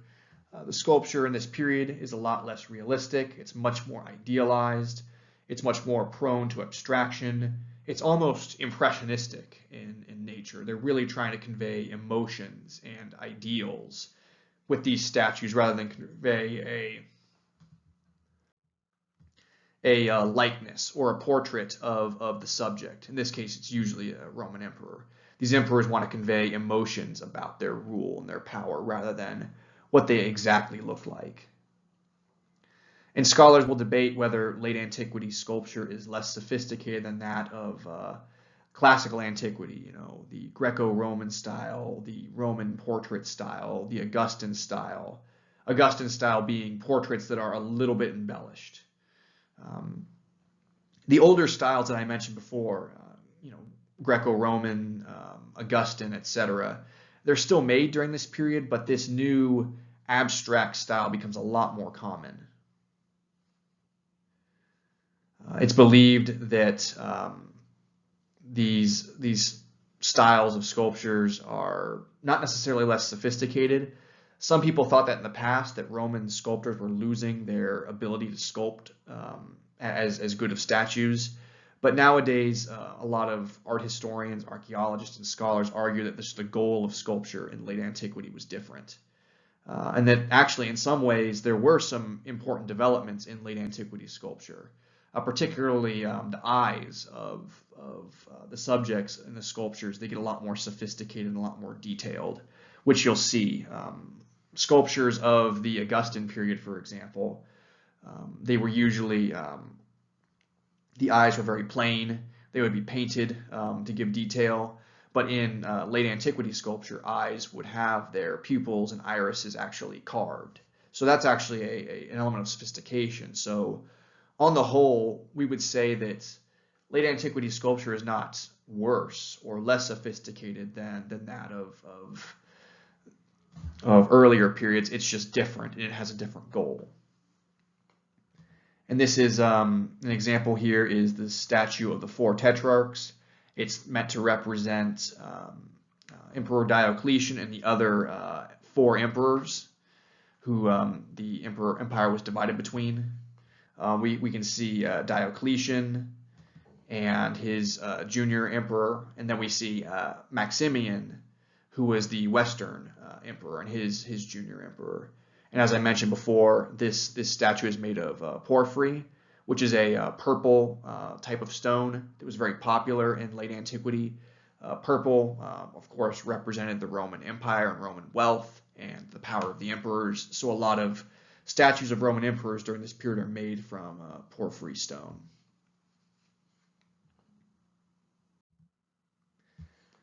Here are some close-ups of the Tetrarch's statue. You can see that the faces of the four emperors look pretty similar, although two of them have beards. This one has a beard and this one has a beard. It's believed that the bearded emperors are meant to be the senior emperors, or the Augusti, and then the clean-shaven emperors who look younger are meant to be the junior emperors, or the Caesares, who ruled alongside the Augusti, but in kind of a subordinate role. And of course, we get a view of Roman fashion during this period by looking at the statues. They're wearing these fur caps, and then they're wearing cloaks, and they're not wearing togas, for example. They're wearing more like what we would associate with Germanic style attire. Some more close-ups of the faces of these statues. They've been damaged over time. This statue was originally from Constantinople and was moved to Venice by the Crusaders during the Fourth Crusade. At the time, Constantinople was ruled by the Byzantine Empire. But you can see the eyes are very expressive. But you can also see that the actual exact facial features look pretty similar between these two figures. It's just one has a beard and one does not. Once again, late antiquity sculptors were much more interested in portraying ideas and emotions rather than portraying exact portraits. This is a missing piece of the plinth, or the base of the statue of the four tetrarchs. It's in the Istanbul Archaeological Museum. As I mentioned, the statue was damaged when it was moved during the Fourth Crusade. Some points about Roman men's clothing and fashion in late antiquity. The traditional toga worn during the Republic and early Empire, it fell out of favor in the late Empire and late antiquity. The toga was just said to be too impractical. It was uncomfortable. It was hard to move while wearing a toga. And instead, Romans began wearing long tunics and trousers. Romans of the Republic, and even in the early Empire, thought that trousers barbarians wore. But as more barbarians were coming into the empire and even joining the military, Romans began to adopt barbarian fashion as well. You also see these sort of pillbox caps, which would have been made of cloth or fur. That's believed to be a barbarian fashion adopted by the Romans. The cloaks are fastened by brooches called fibulae. Fibulae brooches were actually used by both men and women. It's just the style of the brooch would change a little bit if it was a male or female wearer. Typically in this period, beards were more popular for men, although in the 300s CE, the clean-shaven style actually comes back into vogue, thanks to Constantine I. You'll also notice these really intricate designs on the bottom and on the sides of the tunics. These designs were meant to signal a political office or affiliations. They weren't just art for art's sake. They were meant to signal that you were a government official or to signal membership of organizations and associations.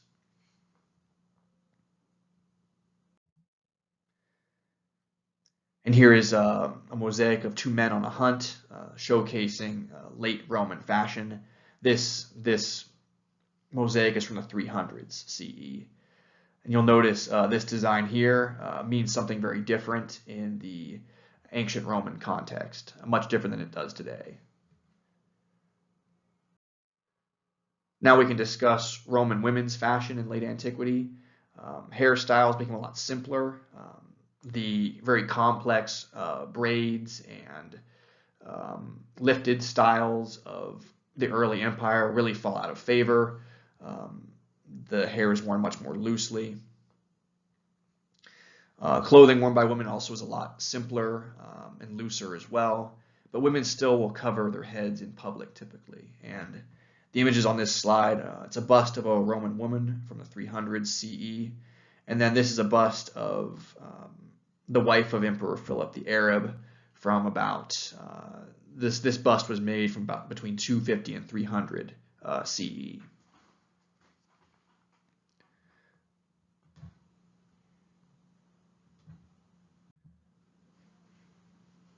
You will also notice that the faces of these statues are also a bit more expressive. There is still some portraiture, but they're definitely trying to convey emotion with these statues. On this slide, we'll dig a little deeper into Roman women's fashion in late antiquity.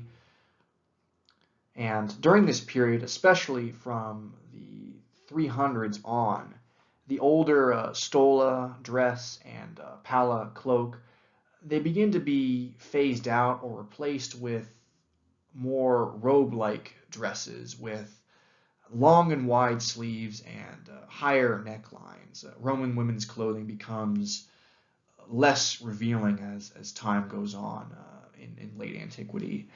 There is some continuity though between late antiquity fashion and fashion during earlier periods.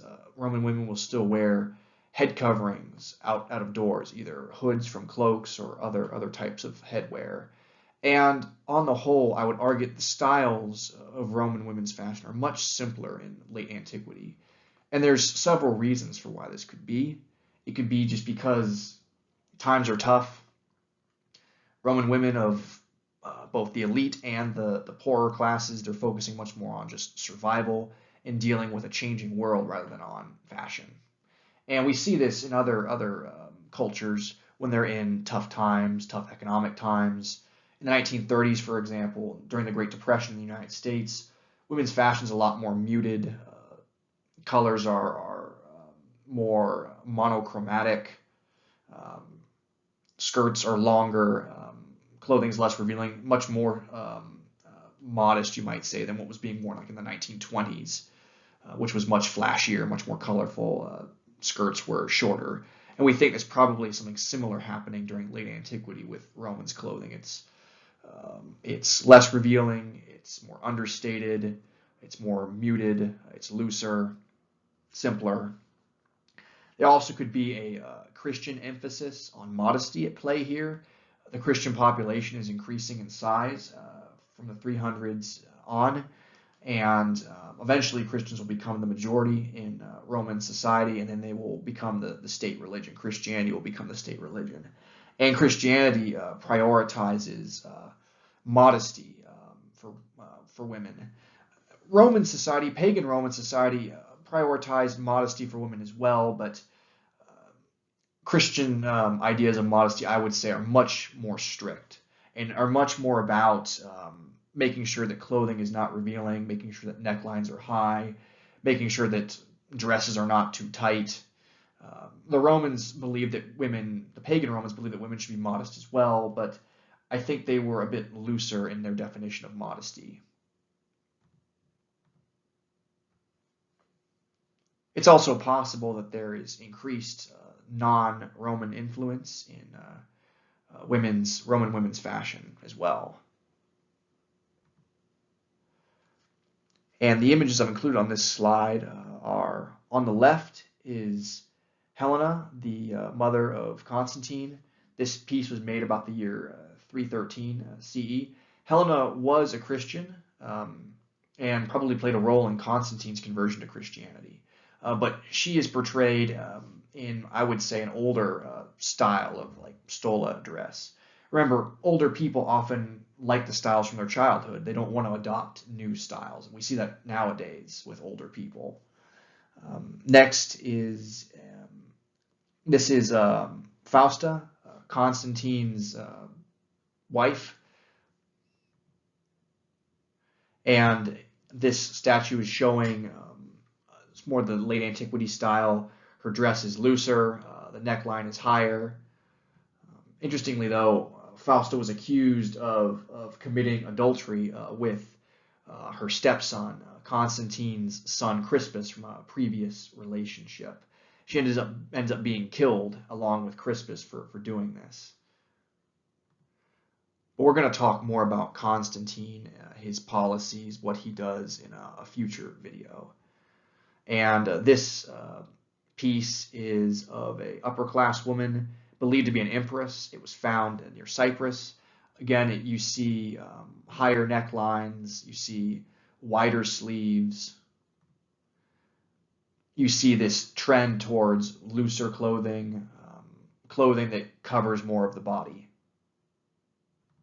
And these two images here are modern reenactors modeling what Roman women's clothing would have looked like in late antiquity. And by looking at these examples of clothing, you can kind of see how they're almost a transition between classic Roman women's fashion, stolas and pallas, what you would have seen during the Pax Romana, and then the kind of dresses and fashion that women were wearing in medieval times.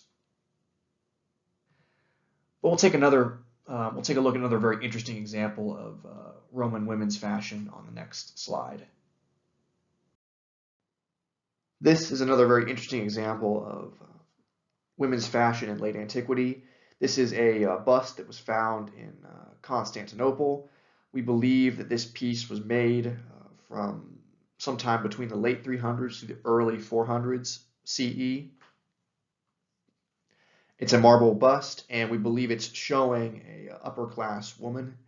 It has some of the more expressive elements of the sculpture of late antiquity, but I think it looks a lot more realistic than some of the sculptures that are being made during late antiquity. I think it still has an element of the older Roman portraiture style, where you're trying to represent your subject as they actually looked, with some idealization, of course. But I think this piece is especially useful for how it displays the kind of clothing that an upper class Roman woman would have worn in the late 300s and early 400s. Again, we see higher necklines, we see looser cloaks. The fashion is looser, it's more modest, you might say. It's more understated than what was worn in earlier periods. Again, they're also emphasizing the covering of the head for women. This is something that was done in pagan Roman society, and it seems to have been done in Christian Roman society as well. This is a hat of some kind the woman is wearing. This is not a hairstyle. Her hair is underneath. So even as fashion is changing, some elements are keeping their continuity, and that is women covering their heads. That is going to be something that's going to continue even as other parts of fashion are changing. The woman is also holding a scroll, which the scholars who have studied this statue, they think it's to symbolize her membership in the elite class, that she was literate, that she was educated. She was someone that the scroll would have meant something to her because she could read what was said inside. And this piece is held at the Met in New York City. But with this discussion of Roman fashion in late antiquity out of the way, we'll continue our conversation about the resolution of the crisis of the 200s.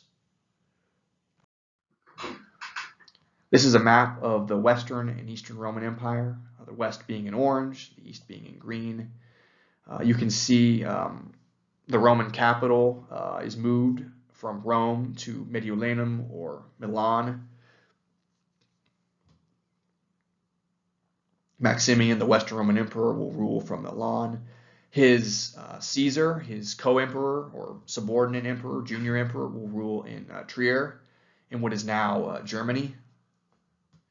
In the east, Nicomedia was the original capital. It was the home of Diocletian.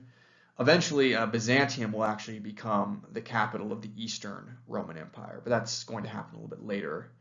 And then Galerius, Diocletian's subordinate emperor, his Caesar, is going to rule in Thessalonica in Greece. And Latin is the primary language spoken in the Western Empire, and Greek is the primary language spoken in the East.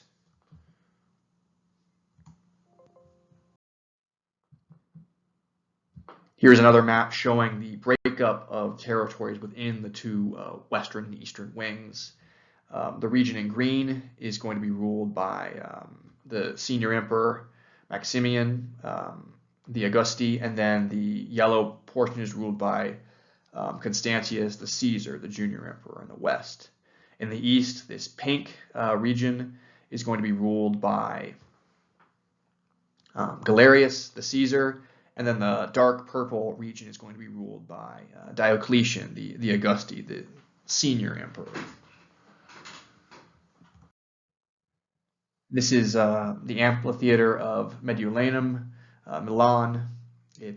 Milan is the capital of the Western Roman Emperor. It's where Maximian, this is a bust of Maximian, would have lived. This bust is interesting. It's definitely very expressive, very stylized. You can see it's very much of the late antiquity style. Also, one of the reasons that Diocletian may have chosen to move the Roman capital to Milan, a much smaller city, is because during this period, wealthy Romans are fleeing big cities like Rome, and they're settling in the countryside or in small towns. Life in the big cities was just not as comfortable for wealthier Romans. There were a lot of poor people that they had to take care of, so many of them left. And also just health in the big cities was not good. Even with all of the Roman public works and infrastructure projects, these cities could be very unhealthy places. Garbage dumps, all sorts of waste and things, a lot of which, the Roman public work systems cannot take care of entirely. So it makes sense for someone like Diocletian to move the capitals around to smaller towns. These are ruins of the Imperial Palace at Milan. This was built around 291 CE. You can see what the palace would have looked like. It's certainly not nearly as big of a palace as those built by Roman emperors during the Golden Age, during about the time of Augustus through the 100s CE. It's a very nice house, but it's certainly not a massive palace. The likes of which were built early in the Roman Empire. Here's some shots of Trier, present-day Germany, where Constantius I ruled his portion of the Western Roman Empire. You can see the Roman-style brick covered with plaster. The plaster, of course, would have been painted to make the buildings look more decorative. And you can see the many Roman arches as well. This is the Roman Forum of Thessalonica, surrounded by the modern city of Thessaloniki. This is in Greece. And this is a bust of Diocletian's Caesar, his junior emperor, Galerius.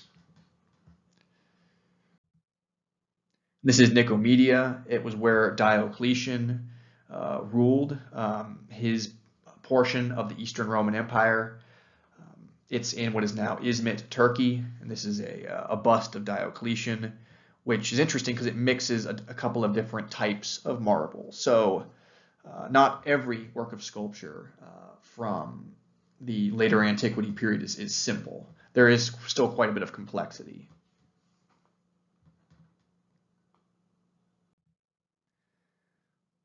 This is the palace of Diocletian in what is now Croatia. This was the palace that he retired to after he abdicated the imperial throne. This is what it would have looked like at the time of Diocletian, and it has been heavily renovated and added to during the Romanesque period, right about the 1000s CE. So this is not original architecture. This is what we think it would have looked like at the time of Diocletian. This is the mausoleum of Diocletian, who died sometime in 311 or 312 CE, just a few years after his retirement in 305. This is his tomb, which is built as a part of his palace complex. And the tomb is interesting for a couple of reasons. It actually is a little bit different than earlier tombs of Roman emperors. First, its architecture is different. You'll remember the tombs or mausoleums we've looked at in the past. They were more circular, and they did not have the pointed roof that Diocletian's mausoleum has. Think back to the mausoleum of Augustus and the mausoleum of Hadrian that we looked at in some previous videos. Also, the way this tomb is set up is a little bit different than those tombs. Those tombs were set up to be family tombs, and this tomb, however, it's all about Diocletian. His sarcophagus would have been front and center in the tomb. His remains are no longer there. They have been lost. The location also is a departure from previous Roman customs. This mausoleum was built as part of Diocletian's palace complex. Earlier Romans preferred to have their remains buried outside of major population centers, away from where people were living and doing business and things like that. They would have wanted people to see their tomb as they're walking into the city along the road, but they would not have wanted to have their tomb in the midst of the city. Even Roman emperors, Augustus had his tomb built outside the city, and then the city basically expands around the tomb. Diocletian, however, he did not care for that old Greco-Roman convention of having your tomb separate from the living. He had it in his palace complex, and we think this is because Diocletian was much more interested in being worshipped as a god than previous Roman emperors were, and so having his tomb right in his palace when he was alive would have made it easier for people to worship him. Over time, though, the mausoleum has been used for different functions. As I mentioned, the remains of Diocletian have been lost. The tomb and the palace were raided in the early 600s. And in the mid-600s, the complex, including the tomb, was turned into a church as well. So it's been occupied and used for different reasons besides just being a tomb. But it's an important building to study because it shows how Diocletian, by creating the dominant system, replacing the principate, he's making Roman emperors much more godlike, much more powerful in the eyes of the Roman people. They're no longer first citizens. They're lords and masters of the Roman people who are also gods. Gods who are meant to be worshipped while the emperor is still alive and after he's passed away as well. So, with our discussion of the crisis of the 200s and Diocletian's imperial policies, including the persecution of Christians, I want to shift gears and talk about the rise of Christianity in the Roman Empire. And we'll begin that discussion by talking about the origins of Christianity. And then we'll talk about how the lives of Christians were affected by Roman culture, Roman policies, Roman persecution, and how Christians responded to the persecution they faced in the Roman civilization. Persecution was intermittent throughout Roman history. There were times of very intense persecution, like during the reign of Emperor Nero, for example, and then during the reign of Diocletian, which was the last major persecution of Roman Christians, and probably the most severe. In the coming slides, we'll talk about the archaeological evidence and the material culture of Roman Christianity and what we can learn from the artifacts these early Christians left behind, what kind of conclusions we can draw. So we'll start by talking about the founder of the Christian religion, Jesus Christ. Jesus Christ was a historical figure, a real figure. He is mentioned by documentary sources, and there's good archaeological evidence of his existence and of other biblical figures or figures that are mentioned in the Bible, like Pontius Pilate, for example. So there's good evidence to believe that Jesus Christ was a real person. We'll start with that premise. And we think that he probably was born sometime between 8 BCE and 4 BCE, and that he died about the year 33 CE.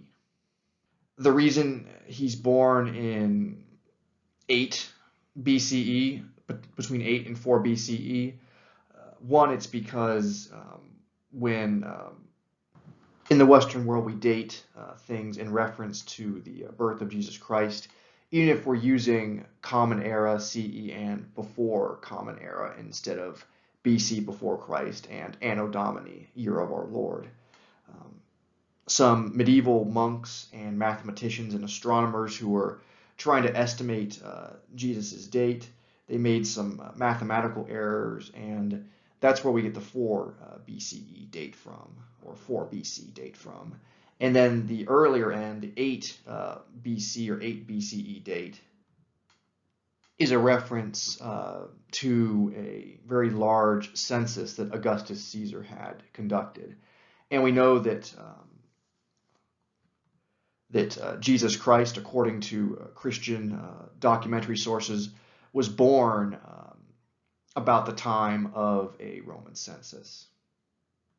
And the 4 BCE date, this is because of some mathematical errors made by Christian astronomers. It's also a reference to an eclipse that happened about the time that Jesus was born as well. So we use a variety of sources for dating in the fields of history and archaeology. We use things like solar eclipses that are mentioned, astronomical events, comets passing by, and we can use other very well-documented political events like a census. So he was born sometime between 8 and 4 BCE, and we believe that he was executed by crucifixion about the year 33 CE. And we commonly call Jesus Christ in the Western world, but Christ is not his last name. And Jesus is an anglicized version of his Hebrew name, Yeshua, which comes to us in English via the Greek word Jesus. And Yeshua is similar. Basically, it's a version of the name Joshua, another biblical figure. Yeshua would have been a very common Jewish name. Jewish people like to name their children after famous people in their past and their history. And they also put a lot of significance on names that by giving your child that name, they would embody the characteristics of the person they're named after. The original Joshua saved the Jewish people, led them into the promised land, and Jesus, or Yeshua, was going to be their savior or their Messiah. And Messiah basically means anointed one in Hebrew, and that's where we get the word Christ from, or it's from Christos. That's the Greek word for Christ, or anointed one. So when you're saying Jesus Christ, you're saying Jesus the anointed one, or Jesus the Messiah. Now, when a lot of Jewish people were hearing Jesus preach, hearing him travel across the countryside of Israel, Judea, Galilee, they heard he was a Messiah or an anointed one. They were expecting a military leader. They were expecting what was called a zealot, basically someone who would be their king and would lead them in a revolt against the Romans. They had a successful revolt against the Seleucid Greeks a century or so earlier, and they probably were hoping that Jesus would be like the next Judah the Maccabee. But Jesus' message was not about warfare. It was not about rising up against the Romans. It was about what is called storing up treasure in heaven, suffering in this life. That way you can have treasure in heaven, have a better life in heaven, a better afterlife, we might say. And this disappointed a lot of Jewish people that were not his followers. And Jesus was crucified by the Roman governor Pontius Pilate with support of the Jewish authorities.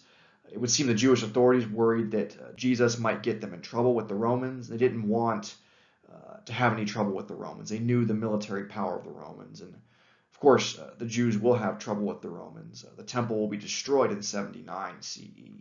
But that's after Jesus' death. And it was said that after Jesus died on the cross from crucifixion, that he resurrected from the dead and then returned to heaven after making appearances to his faithful followers, his disciples as they were called. So you're going to have a very hard time finding the remains of Jesus Christ. And every once in a while they'll find skeletal remains of someone named Jesus, named Yeshua. But remember, Yeshua is a very common name. Followers of Jesus would claim, well, you're never going to find his body.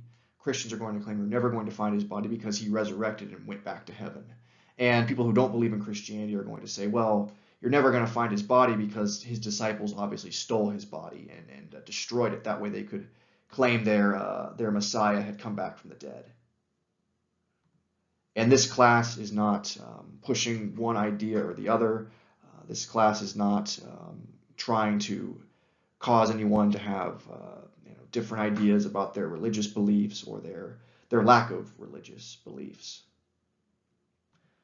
The image on this slide is called the Pilate Stone, and it reads the Divine Augusti Tiberium or Tiberius, Emperor Tiberius, and then Pontius Pilate, prefect or leader of Judea, dedicated this. And this stone would have been on a theater that was demolished probably about the 300s CE. It's in the Israel Museum of Jerusalem. So it's epigraphic, an inscription. It's an archaeological inscription showing the existence of Pontius Pilate. And there are documents mentioning the existence of Jesus Christ. The Romans mention Jesus in a very negative way. They don't like him very much. They see him as a troublemaker. They don't see him as someone that should be worshipped at this point in history. That will change, of course, over time. Here are some additional facts about the Pilate Stone. It was discovered in 1961, and it's written in Latin, and it mentions Pontius Pilate as the prefect or the leader, governor of Judea.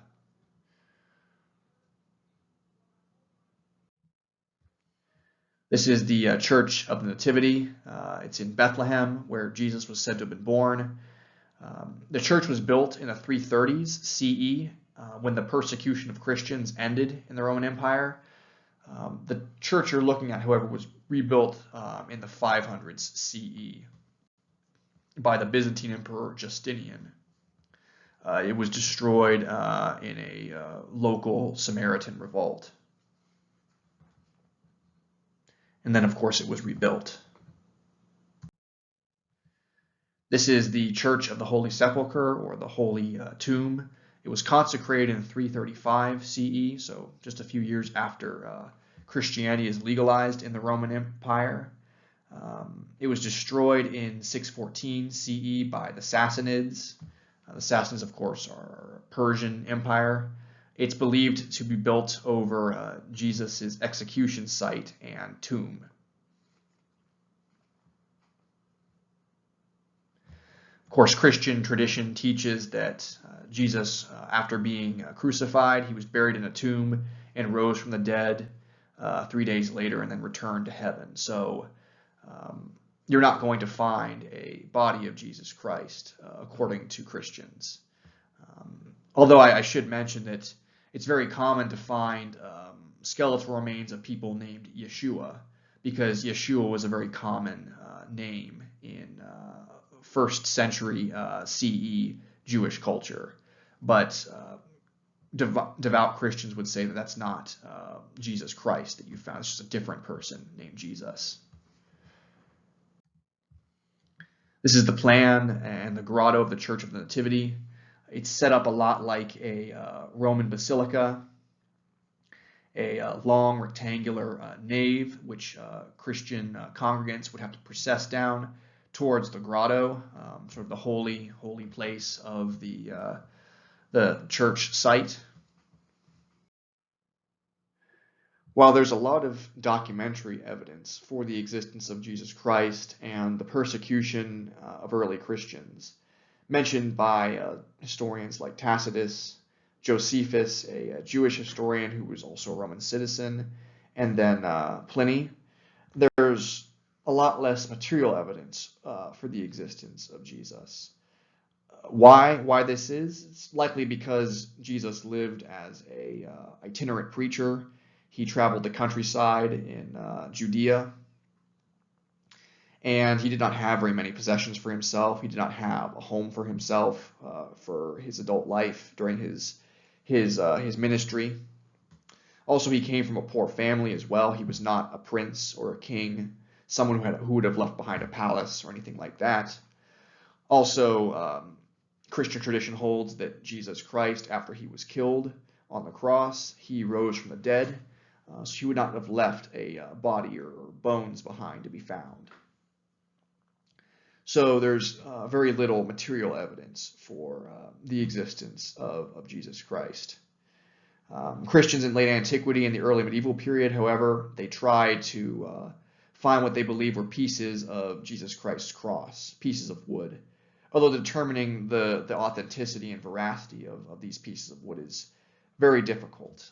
You could do carbon-14 dating to date them, and then you could do dendrochronology to determine what part of the world the tree grew in, but you would not be able to prove specifically that this was the cross or a piece of the cross on which Jesus died. More dubiously, Christians claim to have found Jesus' burial clothes, or the shroud in which he was wrapped, known as the Shroud of Turin. Nowadays, most historians and archaeologists believe that the Shroud of Turin was a forgery, specifically a forgery made in medieval times. They've done studies on the cloth of the shroud, and its style is much more like that of a medieval cloth as opposed to a cloth made in the ancient world. Also, they've done carbon-14 dating on the tests, or tests of the cloth, and it dates to medieval times, not to ancient times. They've also done tests on the pollen and on this material that's believed to be blood, and all of it indicates that it was made in medieval times. Of course, proving that the Shroud of Turin is a forgery does not disprove the existence of Jesus Christ.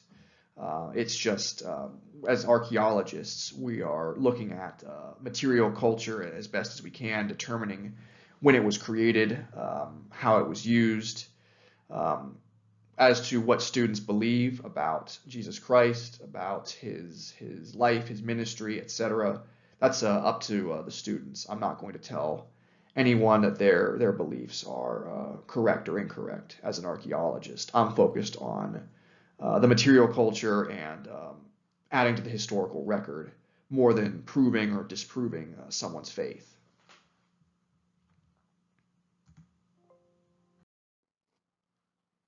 As is the case with Jesus Christ, there's quite a bit of documentary evidence for the persecution of Christians, but there's a lot less material evidence.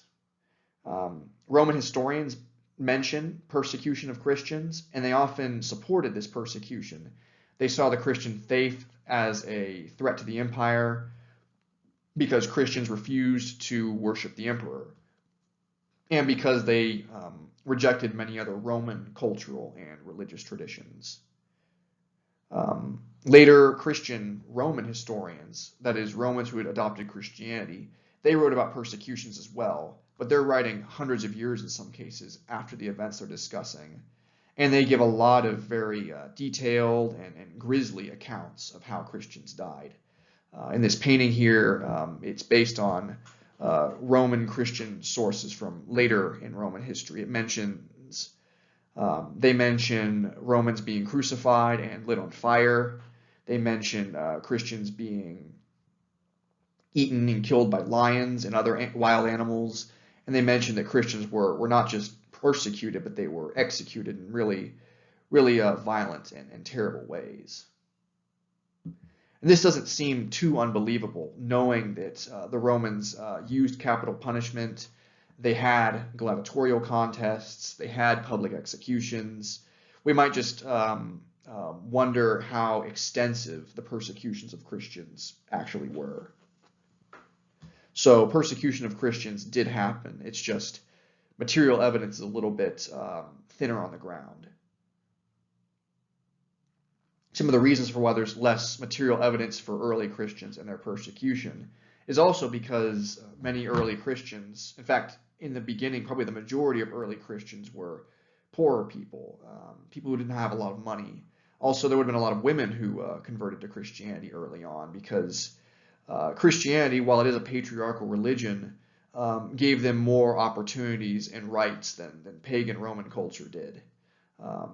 Also, slaves would have been drawn to Christianity as well because Christianity taught that all people were equal in the eyes of God, and that would have appealed to people who were in slavery.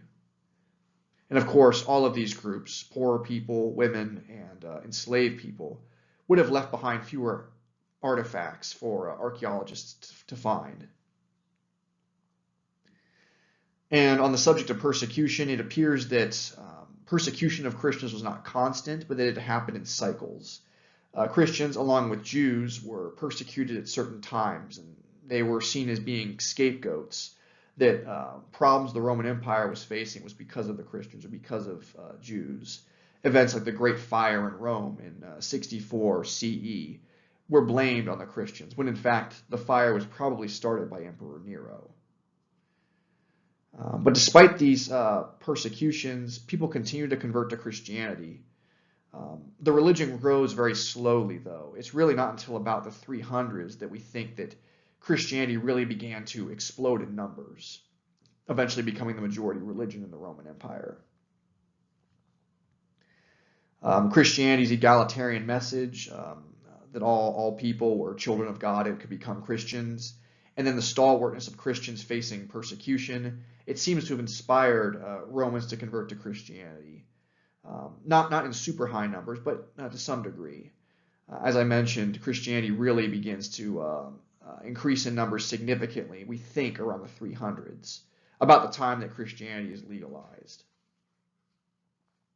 Another thing that might have appealed to Romans, leading them to convert to Christianity, is that Christian people were heavily involved in charity work, especially in big cities like Rome.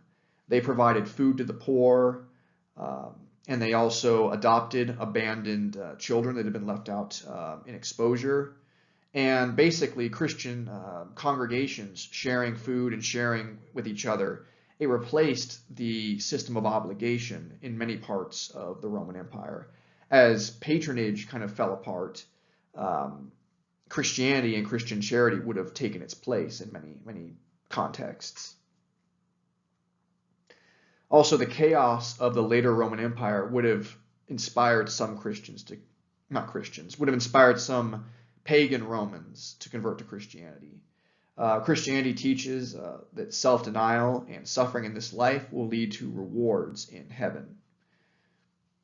Also, early Christians especially believed in the apocalypse. They believed that the world was going to end, probably in their own lifetimes.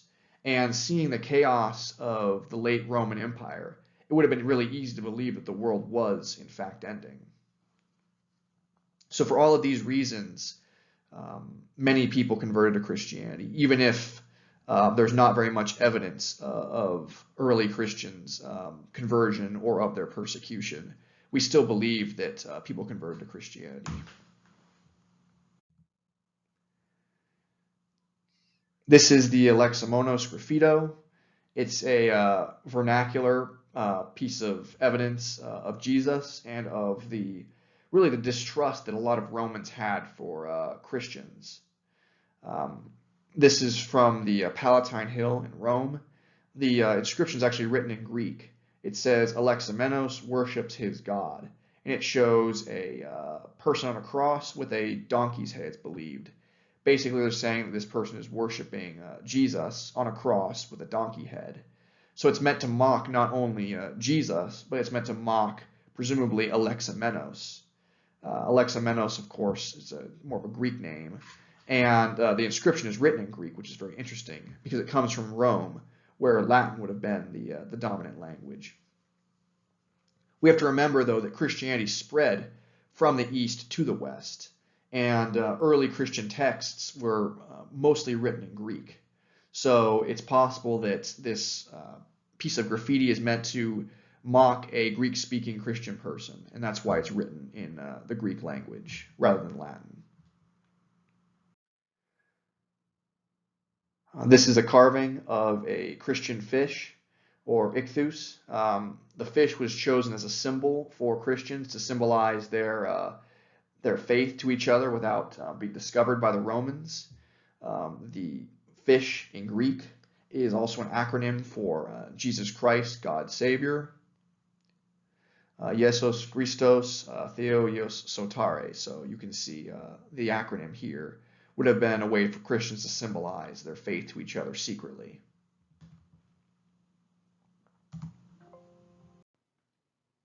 In addition to the iconography of the fish being very important in early Christianity, I would say nautical motifs are very important symbols, and you see them quite a bit in early Christian epigraphy, or epigraphy being inscriptions and carvings and things like that on tombstones, on walls, etc.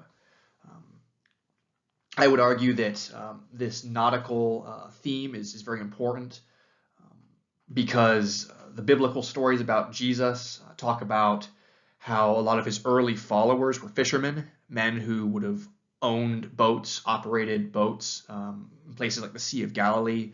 There's stories about Jesus traveling by boat, about miracles happening on boats, like nets being filled miraculously with fish, storms on the water miraculously going away, Jesus walking on water to a boat.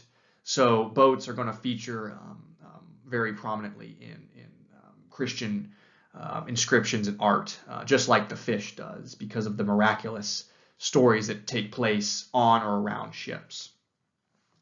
Other parts of the Christian scriptures, just like the Jewish scriptures, talk about boats. The story of Noah's Ark, basically Noah and his family and animals going on a boat to survive a flood. I mean, a lot of cultures have flood legends. It's not just the Abrahamic religions having flood legends. So it could be a reference to the flood as well. Early churches, and even churches today, the area where the congregation, the attendees, gather is called the nave, which is a reference to a ship. The idea is you're inside the ship and you're safe from the flood, or you're safe from the world. So that's another reason why ships would have been important. And then ships would have been used to spread Christianity across the Roman civilization. Christian missionaries like St. Paul could have traveled by land, walking or riding along the Roman roads, but we know from documentary sources about the life of St. Paul that he traveled by boat as well, visiting areas that he wanted to spread Christianity to. So they're not just a symbol of miracles of Jesus and his actions, miracles like survival of the Great Flood. They're also symbols of missionaries as well. And you can see this tombstone here shows a boat traveling over the water. This carving here shows fish, another Christian symbol, alongside an anchor. Early Christian religious texts talk about anchors being a reference to faith. So you can see how this nautical imagery is going to be a part of Christian culture and symbols of Christianity. And this piece here, a little bit more obvious. It's Jesus on a boat with his disciples. Well, technically not all of these people were disciples. This piece mentions Marcus, Mark, Lucas, Luke, and Giannis, or Giannis, John. Now, Luke, author of one of the Gospels, did not meet Jesus, as far as we know. He interviewed people who met Jesus and then wrote down their stories. Mark was not one of Jesus's immediate disciples. He was not one of the 12 disciples that are talked about in the Bible. He probably was a young teenager when Jesus was alive, and may have heard Jesus speak, may have met him once or twice, but he would not have been on the boats with Jesus. The only disciple that's referenced here is John, of course, or Giannis in the Latin. And I think this piece, it's part of the lid of a sarcophagus, is very interesting because the inscriptions are in using the Latin alphabet. They're in Latin.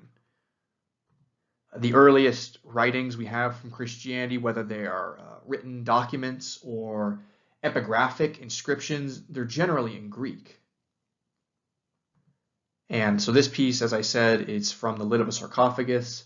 This is a carving from a catacomb, and this is from an epitaph, like a tombstone type inscription.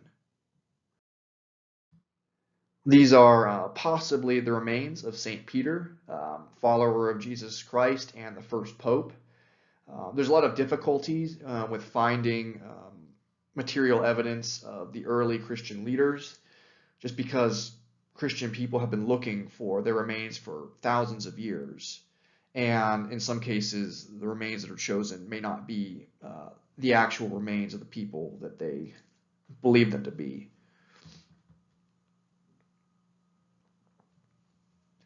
And in the case of this skeleton, it's mostly incomplete.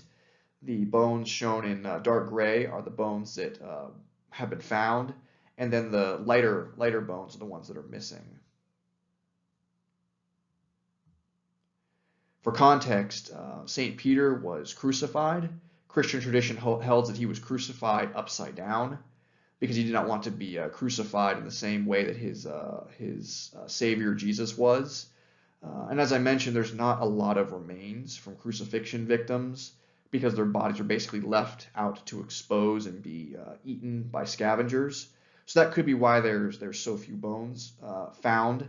But it also could be that some of the bones were taken away to become relics. A lot of early Christians collected the bones of Christian martyrs who had been killed by the Romans, believing that those artifacts had spiritual power. So it can be very difficult to do archaeological work related to early Christians because a lot of the remains, for example, are very mixed up, and determining their authenticity can be a challenge.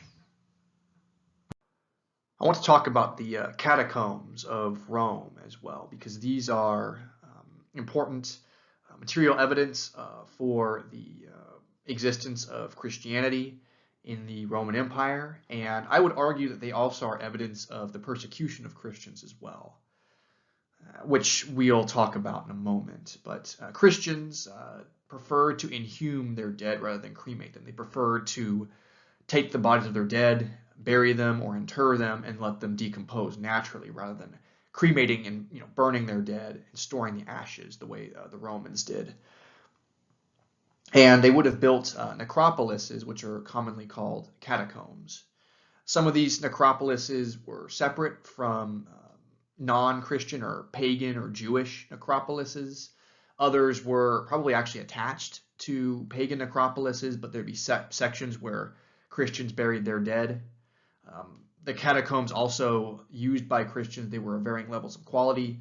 Some were very simple communal graves with basically niches like this where the bodies would be placed.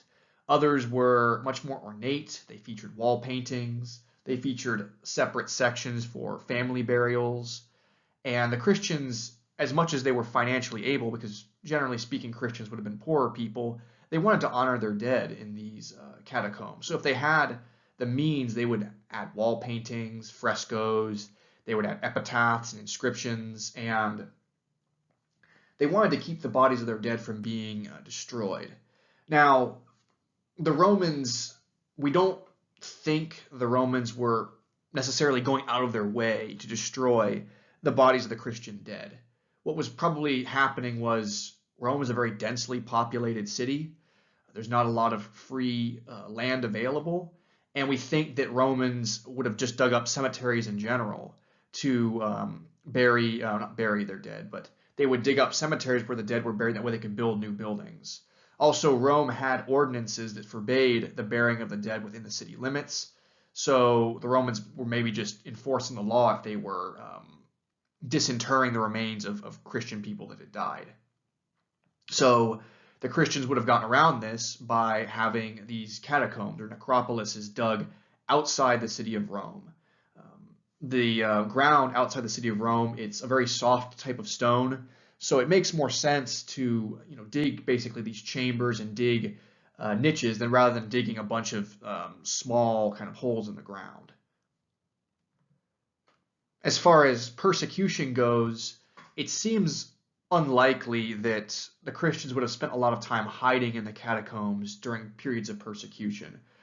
What more likely would have happened is Christians would have gone down into the catacombs to bury their dead, and while they were there burying their dead, they would have funeral ceremonies, and they would participate in the sacraments, things like communion or the Eucharist, consuming bread and wine that are meant to represent the blood and body of Jesus.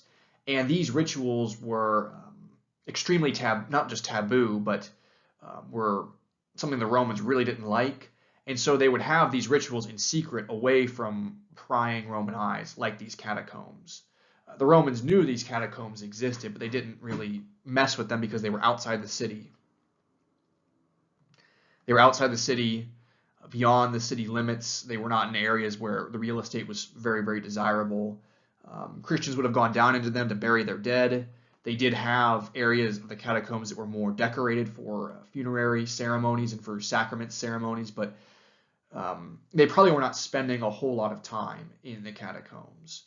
The Christians were, of course, persecuted, and I would say persecution probably makes these catacombs more necessary because they can't have a religious service out in the open. The Romans would see it and try to shut it down.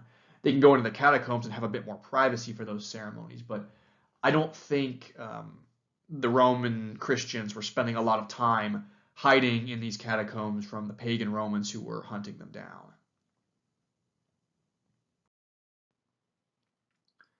So I'll talk a little bit more about the funerary chapels in these catacombs, how they were decorated. They're decorated in different ways depending on what time period in which the decorations were being made, and also the level of affluence or wealth that the Christian community had. Generally speaking, Christians would have been poorer people, slaves, working class Romans, people without a lot of means, but some Christians were from the upper class, and those Christians could have afforded to have their own family wings of the catacombs dug.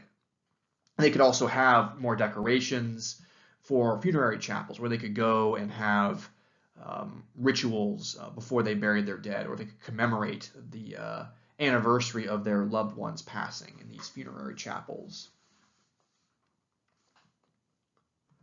And they had to have these rituals and ceremonies out of the open because they were, generally speaking, illegal, especially the communion or consuming of bread and wine, meant to represent the blood and body of Christ. The Romans hated that ritual above all Christian rituals because they thought it was a form of cannibalism. So they'd have to have their communion down in the catacomb where the Romans were not watching them.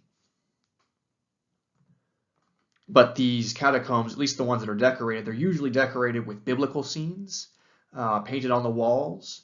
And earlier catacomb paintings are very up for interpretation. They will feature Jesus and other biblical figures, but they're featured in Roman garb. And a lot of the art and iconography is very pagan. They'll compare Jesus to pagan figures. Jesus, the Good Shepherd, as he's called, is often painted like Orpheus. Orpheus was a itinerant or traveling musician and poet, just like Jesus was a traveling itinerant preacher during his lifetime. They'll show him as a shepherd. They'll show Jesus wearing a Roman style toga. Jesus was not a Roman citizen. He would not have been allowed to wear a toga, but he's often represented wearing a toga anyway. He's shown with short hair and clean shaven, more the Roman style of hairstyles and beard styles. Early on, this is we're talking 100s, 200s. By the 300s and later, as Christians become less persecuted and eventually become Christianity becomes legalized, it becomes a state religion, you see representations of Jesus that will be more familiar to us today. For example, this wall painting of Jesus with long hair and a beard, represented with what we would think of as Jewish style features, a longer hair, a beard, because Jesus was Jewish, he was from the Middle East, he was not an ethnic Roman. These become much more common. And we know this is Jesus because it has the alpha and omega symbol, uppercase alpha, but a lowercase omega, interestingly, because in the book of Revelation, it talks about how Jesus is the alpha and the omega, the beginning and the end.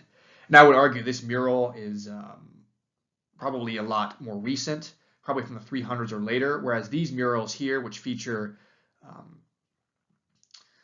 Jesus and other biblical figures in Roman clothing, they're from earlier, because the Christians knew that if the Romans came down into the catacombs, if they had a very clear picture of Jesus on the wall, that would implicate them as being Christians. That would lead to their arrests, their persecution, and even their death. So they had to kind of camouflage their Christian stories, just like the Christians had to camouflage their identity with the fish symbol and the boat symbol.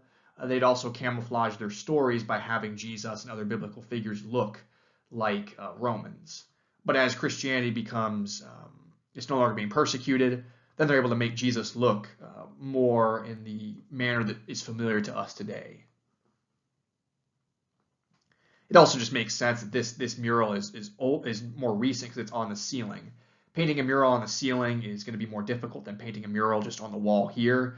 You kind of work your way up. When you run out of space, you're going to paint a mural up here, and I think this mural is probably from the 300s or later, based on its style.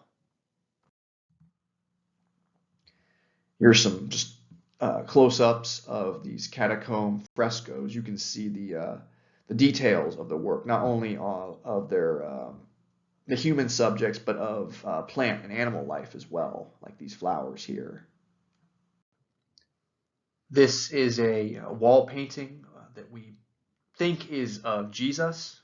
Shows Jesus here with a very short Roman hairstyle, no beard, wearing a toga, and he's gesturing to what we believe is Lazarus in the tomb.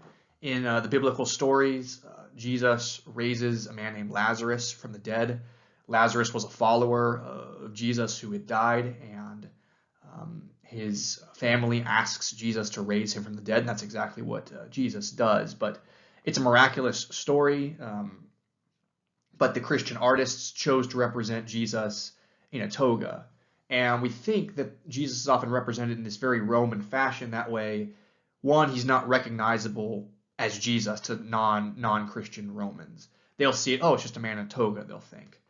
But it also could be that these Christians, even as they're being persecuted by the Romans, they still have an interest in Roman culture. So they're trying to hide their faith from people who want to persecute them, but they're also still having some appreciation for the Roman culture as well. Here's an image of a shepherd, believed to represent Jesus Christ. A lot of early images of Jesus Christ in the Roman Empire did not feature Jesus with the classic long hair and beard that we associate with him today. Instead, they decorate or portray Jesus as a shepherd because of it was said that Jesus was the good shepherd for humans, that he protected them from evil.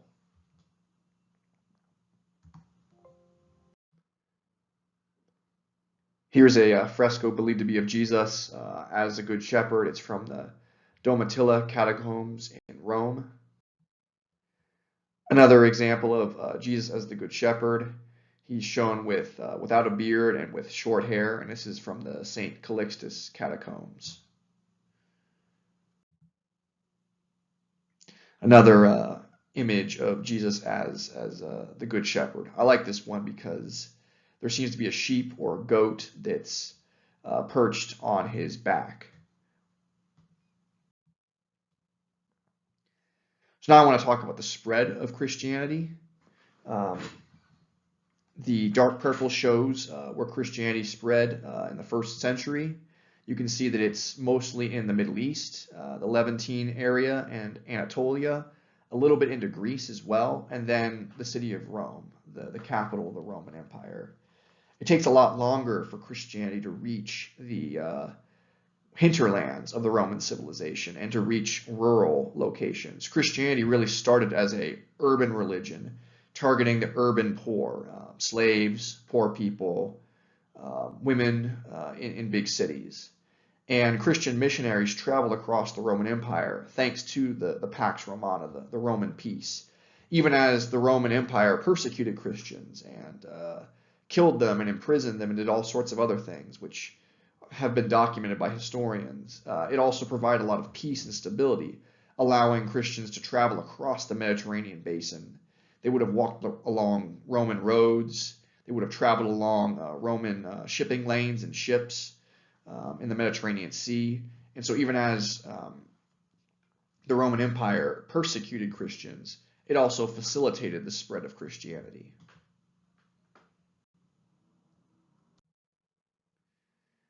Here's another map of the spread of Christianity. As you can see, the earliest kind of Christian centers are in urban areas. Urban centers in the Middle East, and then urban centers in Rome. And it spreads into the rural areas much more slowly. Conclusion. The crisis of the 200s was a period of social upheaval and military anarchy in the Roman Empire. And the crisis was brought on by financial problems the empire was facing due to a lack of conquest revenue and debasement of currency. Roman systems of social obligation between the rich and the poor and between the citizens and the state were breaking down, also contributing to and exacerbating the crisis of the 200s. Wealthier Romans were far less interested in helping poor Romans. Poor Romans were far less interested in joining the Roman military, leading to increased non-Roman, especially Germanic participation in the Roman armies during this period and after. And this breakdown of Roman society, breakdown of these systems of obligation, it's very evident in material and documentary sources. But the crisis of the 200s does end, and things do get a little bit better for a while. Diocletian will help to bring the crisis of the 200s to an end. Emperor Aurelian also helped before him. But Diocletian's policies were designed to prevent future events like the crisis of the 200s. And some of his policies were good. His choice to divide the emperor divide the emperor's office between basically two senior emperors and then two junior emperors, I think was a good thing. It allowed for better administration. His restructuring of the Roman military to make it more mobile, I think was good as well. Some of his plans to weaken the power of the elite classes, I think his heart was in the right place, perhaps. But a lot of his policies, especially his economic and religious policies, were not as good. They backfired, making things worse. Price controls made things worse. Making certain professions hereditary made things worse. And then his religious policies, changing the Roman pantheon, making it about Sol Invictus, and then the persecution of Christians were not good things. And all the while, as Roman cultural and religious institutions are being shaken and redefined, Christianity is going to continue to spread in the Roman Empire in spite of persecution, and in spite of the persecution ordered by Diocletian. And Christianity is going to be a small religion spread across, especially the urban centers of the empire, but it will grow with time. It will gain legalization during the reign of Constantine, which we'll discuss in the next video, and eventually Christianity will become the majority religion of the Roman civilization, a subject we'll talk about in the next video.